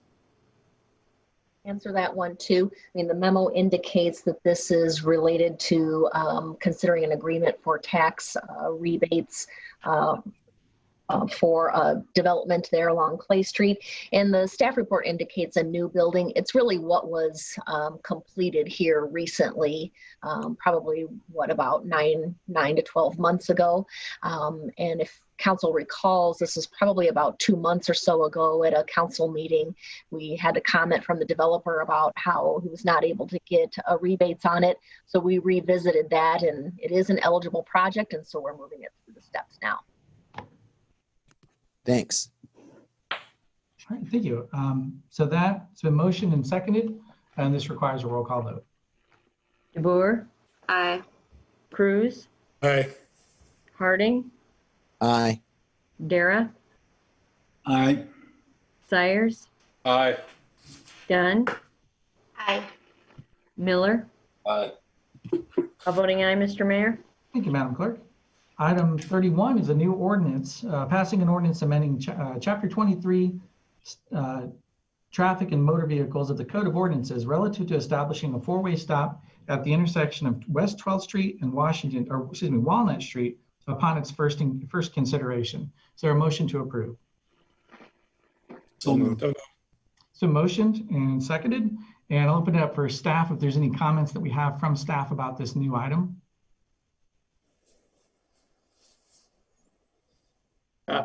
I can take that, Mayor. Certainly. Just the 30-second infomercial version. Yep, sure. So previously, earlier in the year, we brought forward plans and specs for the reconstruction of West 12th Street and Walnut intersection. With that design came the lowering of the hill at Walnut to improve the visibility and safety factor there. As with the design, we performed a traffic study as well. And that traffic study warranted a four-way stop at that intersection. So this is just kind of a formal to move it into the ordinance so we can have it in place prior to opening day of the project being completed. Okay. Thank you. So it's been motion and seconded. Up for council discussion. Councilmember Cruz, go ahead. Director Schrage, could you maybe explain Walnut Street was straight through. There was never a stop sign from that direction. Do they feel that lowering the street will provide an ability for cars to stop in ice conditions? Is that why, or what's the reasoning? Could they not keep Walnut to go straight through and just have to stop on 12th? I think that's the way it was. Yeah, a four-way stop analysis is, there's a lot of factors that go into it. Crash data, volume of traffic in each direction. So it'd be north, south, and east, west. And all those warrants during that time were met to have a stop sign on Walnut. And you are correct, Walnut is currently a through street in that location. But with the data, when we analyzed the intersection, when we designed it, they all warranted for a four-way stop. Okay. I have, Mr. Mayor. Go ahead, Councilmember Cyrus. Who did that study to say that we needed that even when you got better site visibility now than we had before? Where'd the study come from? That was the information that we had in-house, and also our design consultant, Snyder and Associates, that actually performed the design of the 12th Street plans that were brought forward to you earlier this year. They also reviewed all of that information. Okay, so any other council discussion on this item? It's been motioned and seconded. This requires a roll call vote. DeBoer, Aye. Cruz, Aye. Harding, Aye. Dara, Aye. Sires, Aye. Dunn, Aye. Miller. Aye. All voting aye, Mr. Mayor. Thank you, Madam Clerk. That brings us to bills and payroll, items 32. Is there a motion to approve bills and payroll for September 8th? So moved. So moved. The motion and seconded, all in favor, or excuse me, this requires a roll call vote. DeBoer, Aye. Cruz, Aye. Harding, Aye. Dara, Aye. Sires, Aye. Dunn, Aye. Miller. Aye. All voting aye, Mr. Mayor. Thank you, Madam Clerk. So that brings us to council referrals. Does council have any items you wish to bring forward as a referral? Councilmember Dipper, go ahead. Oh, I'd like us to consider returning to chambers. Okay, so that's a referral. Not a referral, it's a request. I believe I heard Ms. Dunn mention it as well. Four council members recommend return to council chambers. I believe we need to return then. Okay, so I agree. I agree. all right, so let me just put it this way. We have a motion, it sounds like, to go back to council chambers immediately. So motion and seconded, and this is a resolution. So I'll take Mr. Cruz, go ahead. As opposed to continuing Zoom, or what are you saying? Councilmember DeBerry? I believe we should continue to regular service. If you need to continue Zoom for the public, I'm open to that, but I believe the council members need to be back in the chambers unless they're gone on business and unable to attend. Then you can do like we've always done. And how we've always done. They've called in. Okay. So motion and seconded to return council back to the chambers with or without public in the chambers. Motion and looks like it was seconded. So Mr. Mayor, excuse yes, me. go ahead, Mr. Rogers. I have grave concern about acting on this item that wasn't on the agenda for the public. I think it would have to be placed on an agenda and then acted on to go back to chambers. Now, you may be gaining a consensus from the council about what they prefer to happen at the next meeting. And as presiding officer, you may choose to do that, but formal action at this time, I don't think would be proper. But there's okay. I think that since though this is part of the council's rules of how the meetings are carried out and the decorum, that all covers under matters not covered. So any matter or procedure not covered by these rules shall be referred to the presiding officer. I've made a decision previously on what I want it to, where the meeting should occur. It sounds like council's overriding me. So you're declaring now that it was your intent to continue with Zoom meeting for the next council meeting? Because we're not there yet. So I'm worried about council taking up a matter not on the agenda that might be moot anyway by the time we get to the next meeting. Okay, so can we just leave this as a council consensus that you would like to see meetings back in the council chambers for council members? And possibly the public? And staff also. Staff would also have to attend as well. It's a referral item, so wouldn't it be a consensus situation? Not necessarily. No, Well, I'm sorry, I was confused because of the work sessions we didn't have, that they had the 2 extra work sessions. They didn't have to have those on a regular council agenda to be voted on to have. But it wasn't voted on to have, but there was the desire expressed from council prior to have the work sessions. That's the only reason they came up. So in this setting here, where we have the council's desire to go back to the chamber, we're doing it during the end of a council meeting as opposed to during the middle of the week. Mr. Rogers, is that sufficient? Or is it still up to the mayor to decide when he wants to have it in the chamber anyway?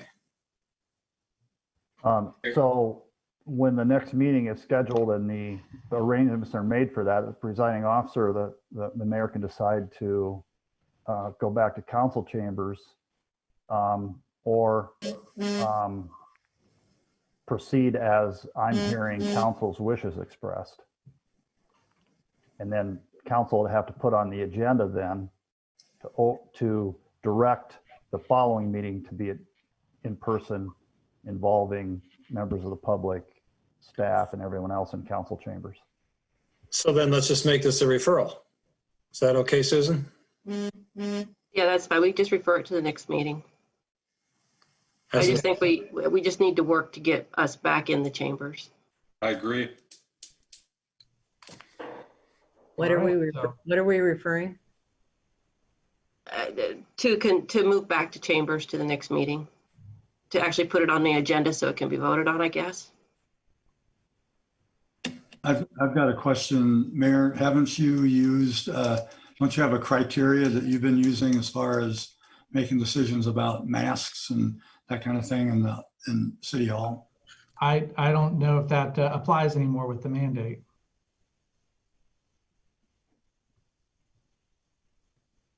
Mr. Mayor, do we not have the dividers installed that I think they were? We do. Plexiglass shields are now installed.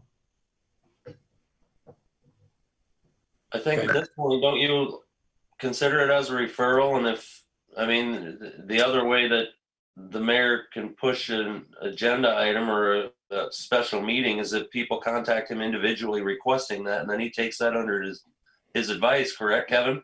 Right. So at this point, it's considered a referral and it moves forward from there? It's a motion and a second, so do we just vote on it? On the referral. On the referral. Right. To refer it to the next meeting. So it sounds like to me that what's being stated here is if the mayor decides not to hold the next council meeting in chambers, that council desires that the item to be on the agenda at that meeting for the following meeting to be held in chambers. Right. We're discussing, we got a motion and a second, we discuss, and then we vote. Yeah, I just was clarifying what the action is. Yeah. Not exactly referral, but it's a request to get this matter on the agenda. Right. Okay. So call the vote. What's that term? Call the question, I think. Call the question. Okay, so the question is called and it's been motioned and seconded. All in favor, say aye. Aye. Opposed? Okay, so that's a referral to move back into council chambers. Any other referrals tonight? May I make a referral to address the concern? I'm sorry. Go ahead. May I make a referral to address the concern for parking at the neighborhood around the place to play park? Okay. I think we've had, or at least I've received an email from a few people about that being a very congested, not safe area right now with all the parking because people are excited to go there. Okay, and so what's the referral to staff for something? To address the parking issue, figure out how we can make it better. So Mayor, if I could jump in, we discussed this in our staff meeting just this morning. We actually, engineering's looking at that right now, and the plan really is to come up with a solution and bring that to goal setting this year to establish a budget for what we would need to do around that area. So awesome. Could I actually kind of do a second on that then and discuss? Are we already at the second? I thought we had gotten the second already. Okay, so motion, so that was a second, open for council discussion.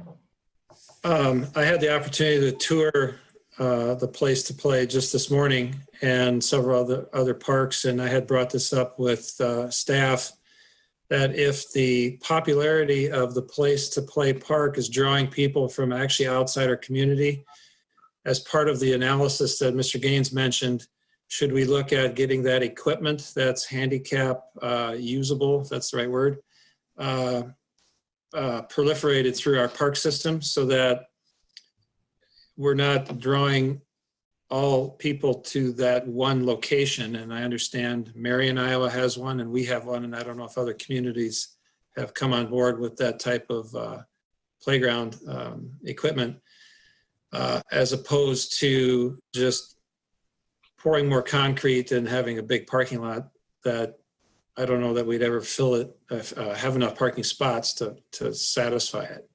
We have other places in town that we could put equipment that would be like that. And what I understood as I went through it, there was a desire to have fenced in play areas so that the parents could keep track of the children easier. And maybe that's one of the draws of the place to play that we could incorporate in other parks throughout the city as well. So there's multiple facets here of this. Mr. Mayor. Councilmember, or I say, Mr. Gaines, go ahead.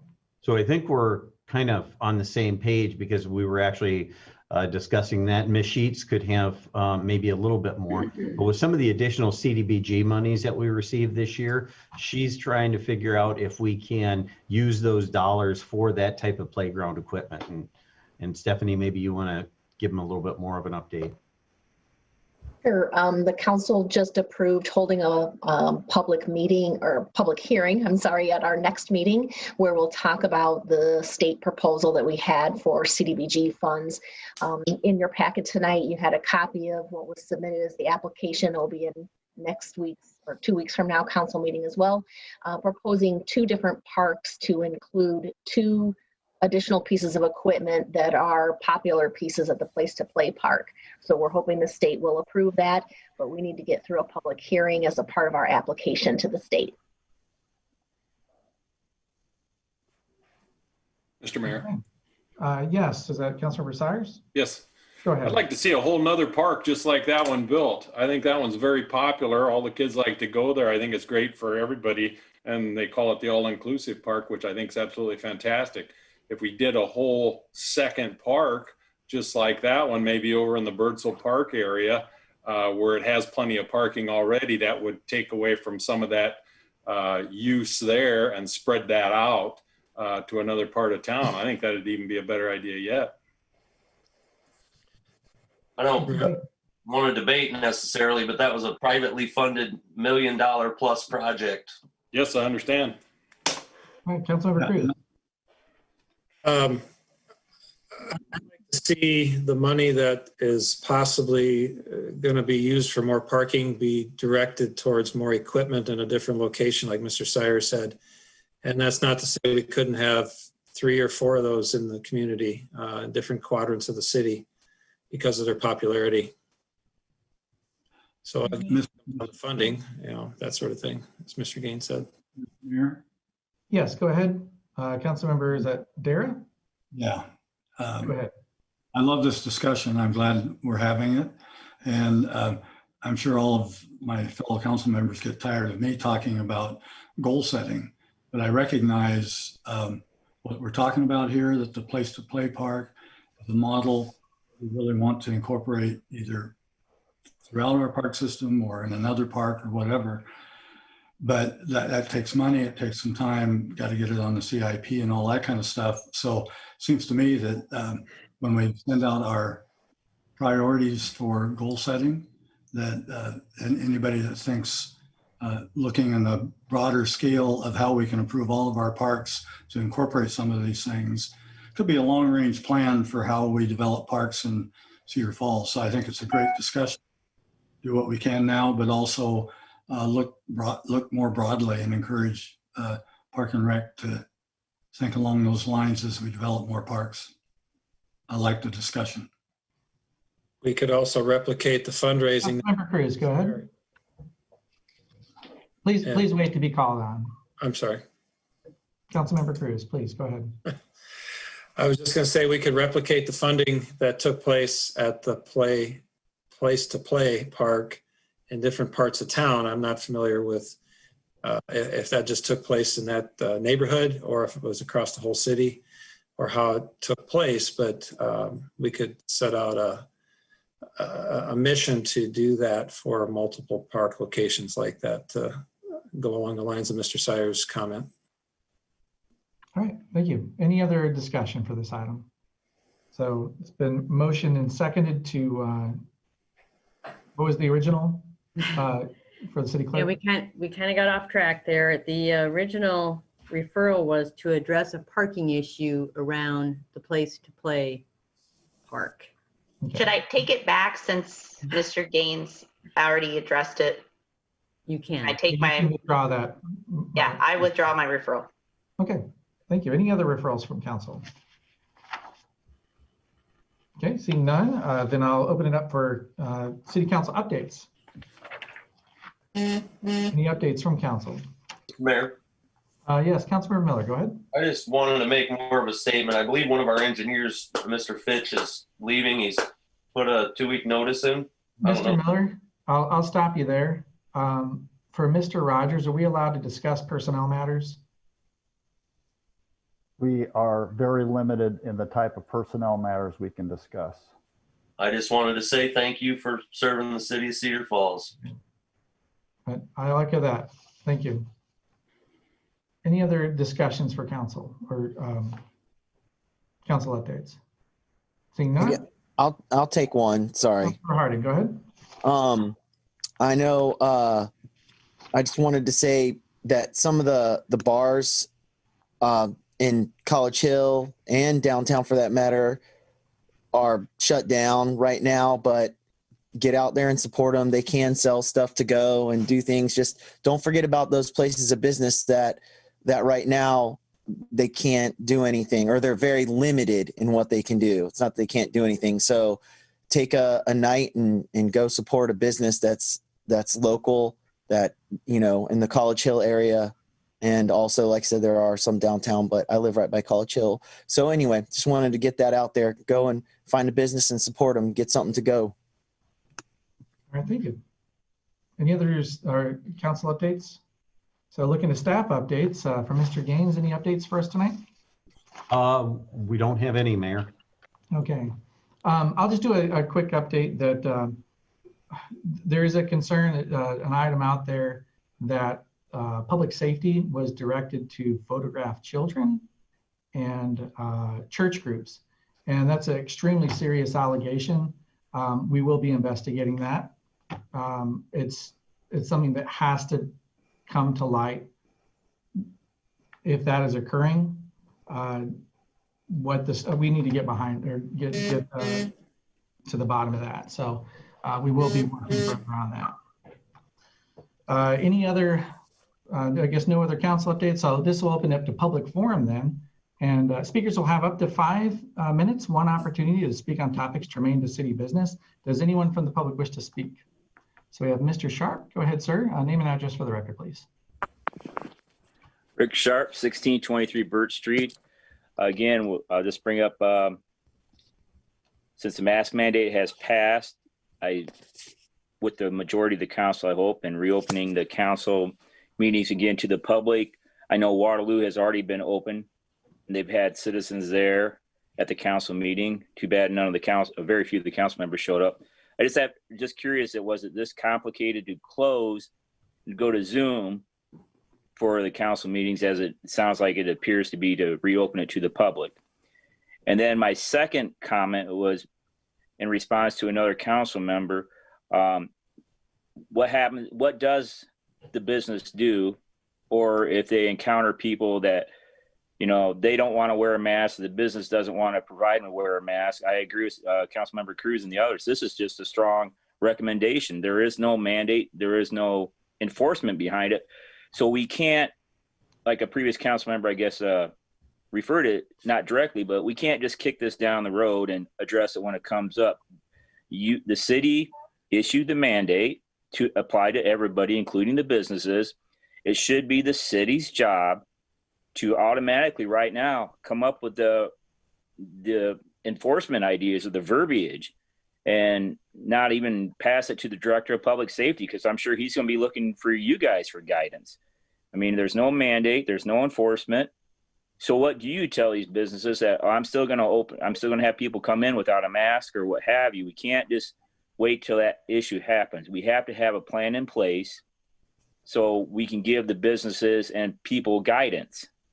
So I'd like to hear something tonight and not kick it down 2 weeks or wait for it to happen. I think you owe the businesses and the citizens that much. Thank you. Thank you, Mr. Sharp. Next speaker we have is TJ Frine. Go ahead, sir.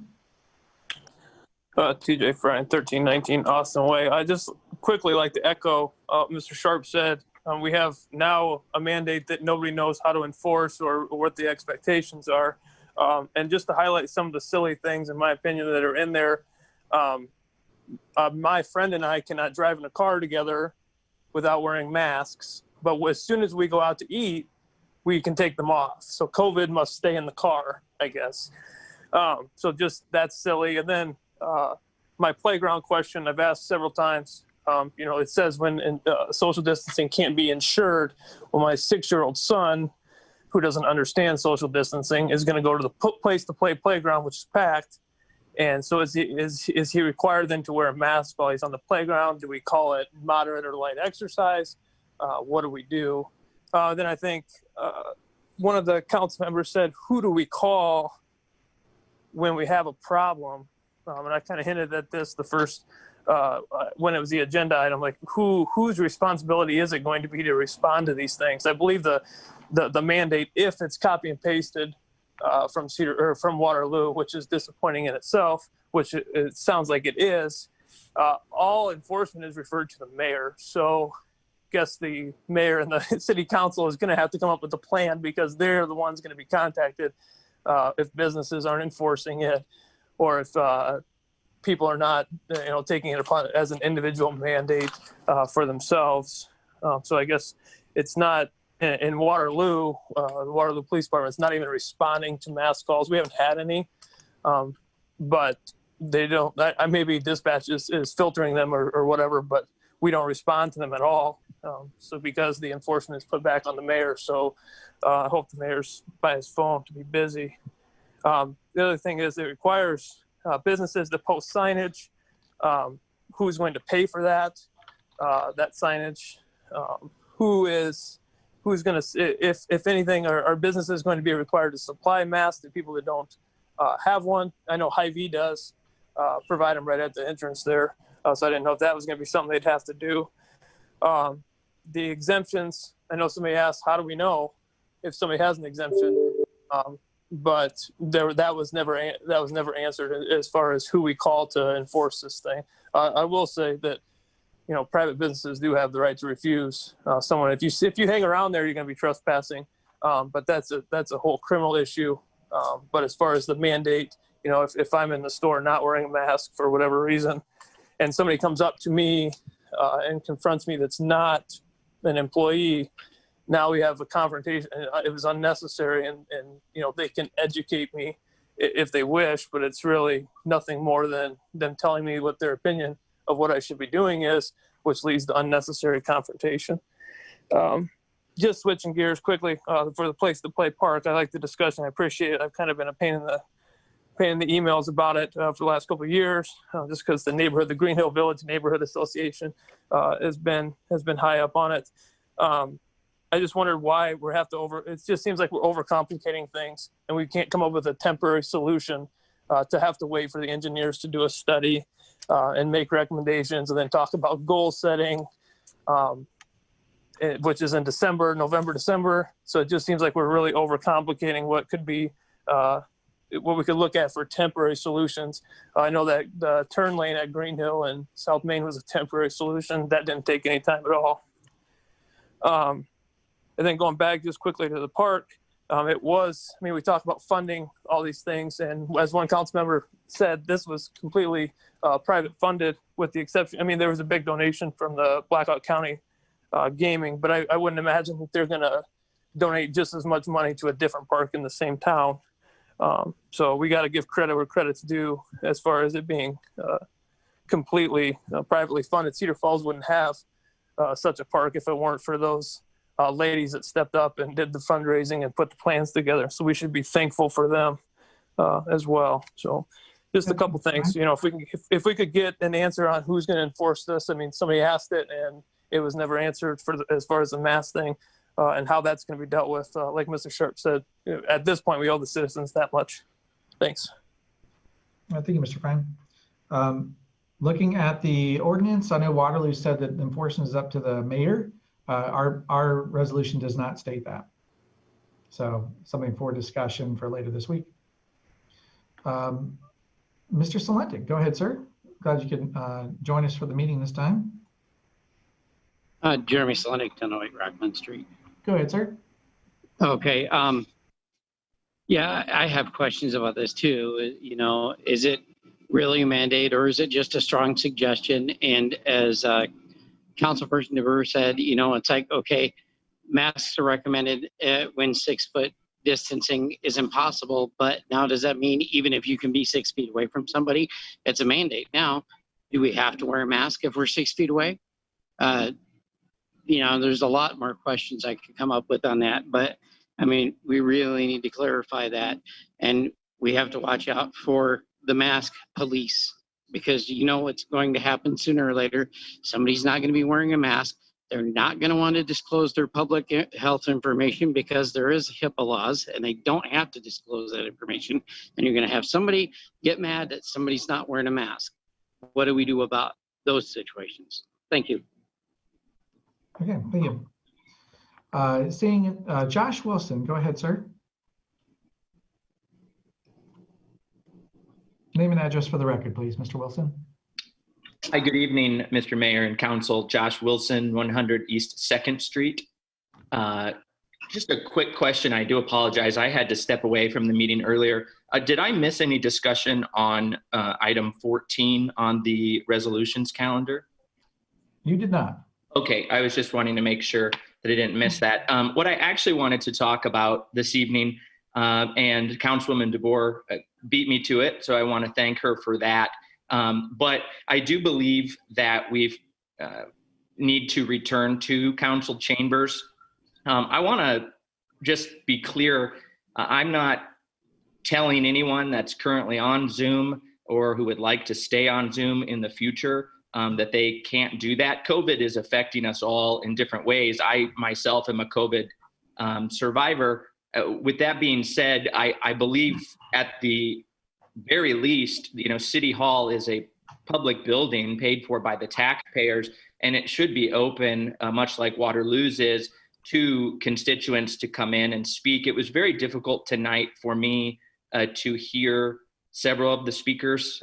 We saw how technology is good when it works, but unfortunately it didn't work very well this evening. And I would just point out that we now have a mask ordinance or mandate. So there should be no cause for alarm with anyone in the council chambers. There's plexiglass shields that have been installed.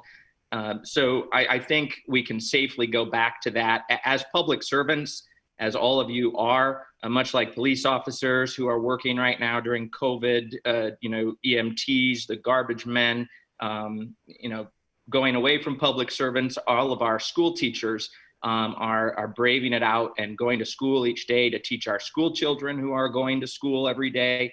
President Nook was on the line earlier from the University of Northern Iowa. We have countless college students, professors, and university staff all going to work every day during this pandemic. And so I just really do believe that it's the City Council's responsibility. Again, if any member wants to stay on Zoom, that should be their call. But as a citizen, I should have the opportunity to walk into City Hall as long as I'm following public health protocol, which has now been laid out by the council tonight. And I should have the opportunity, much like I did a couple weeks ago in Waterloo, to address the council. And I think that alleviates a lot of communication issues that were had on the Zoom meeting tonight. And quite frankly, it's just time. This isn't going anywhere, even with the mask mandate. I do not believe that a mask mandate will eliminate COVID in 30 days. I actually recently moved back from Washington, D.C., and we've seen it only get worse out there. With the fall approaching, it's likely to get worse here.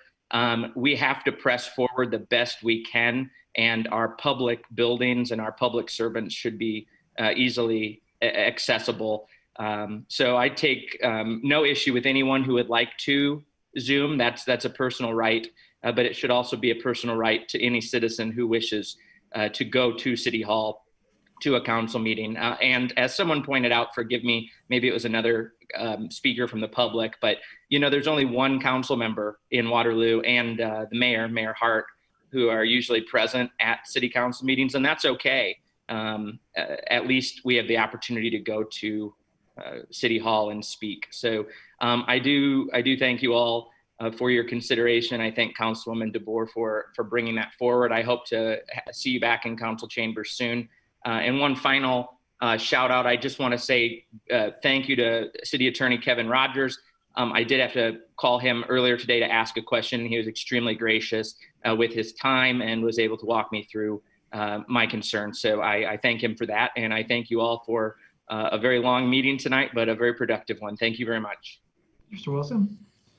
Next speaker we have is Bob Manning. Go ahead, sir. Name and address for the record, please. Okay. My name is Bob Manning. I live at 2908 West 3rd Street in Cedar Falls, of course. I'm here tonight as the exec officer for the Cedar Valley Home Builders Association. Our signature Parade of Homes is a week from this weekend. Many people have asked if we were going to have that this year, and we debated it a long time. It is a month later than we've typically had it, but there's 9 homes this year. We're using very much of the CDC guidelines for safety. Articles that people will be required to have a mask on to enter one of the homes. Cedar Falls has 1/3 of the homes that are in the parade. Another very strong showing by Cedar Falls. And our contractors have been very ingenious in new products and new material and different designs over the years. This year, as part of that creativity, there is a tiny house in the parade, and very, very many people have expressed interest in going through that and seeing what it looks like and whatnot, and that will be one of the houses that'll be in the parade. Again, we have anything from a tiny house to a twin home to spacious ranches and very roomy 2 stories. So we're excited to do that and excited that we can do that safely with the public. The construction business nationally took a big dive in March and April and has made a tremendous comeback. And we see that with the growth and the good growth that we're seeing in Cedar Falls and in the Cedar Valley. There's some issues out there. The lumber prices have skyrocketed. The unfortunately, the lumber suppliers, the lumber creators as such, don't have enough capacity to serve the U.S. market. And there's a very high tariff on the lumber that comes from Canada. But our builders have been forced to go back to that direction and buying the more expensive lumber, and that has increased the average cost in a house of about $9,000 just in 6 months, and we're struggling with that and trying to make our voices heard in DC. But all that's on a larger scale. We're just happy to report to Cedar Falls and the citizens of Cedar Falls and the Cedar Valley how successful home building is around here, and the amount of opportunity they'll have to see that a week from this weekend. All right, thank you, Mr. Manning. Thank you. Next will be 1361. So I'll go ahead and unmute. This might be one where I have to call again. So are you able to speak? So seeing not, oh, go ahead. Are you able to speak now? Okay, I'm not getting anything, so I'll go ahead and give you a call at 1361. Just a moment.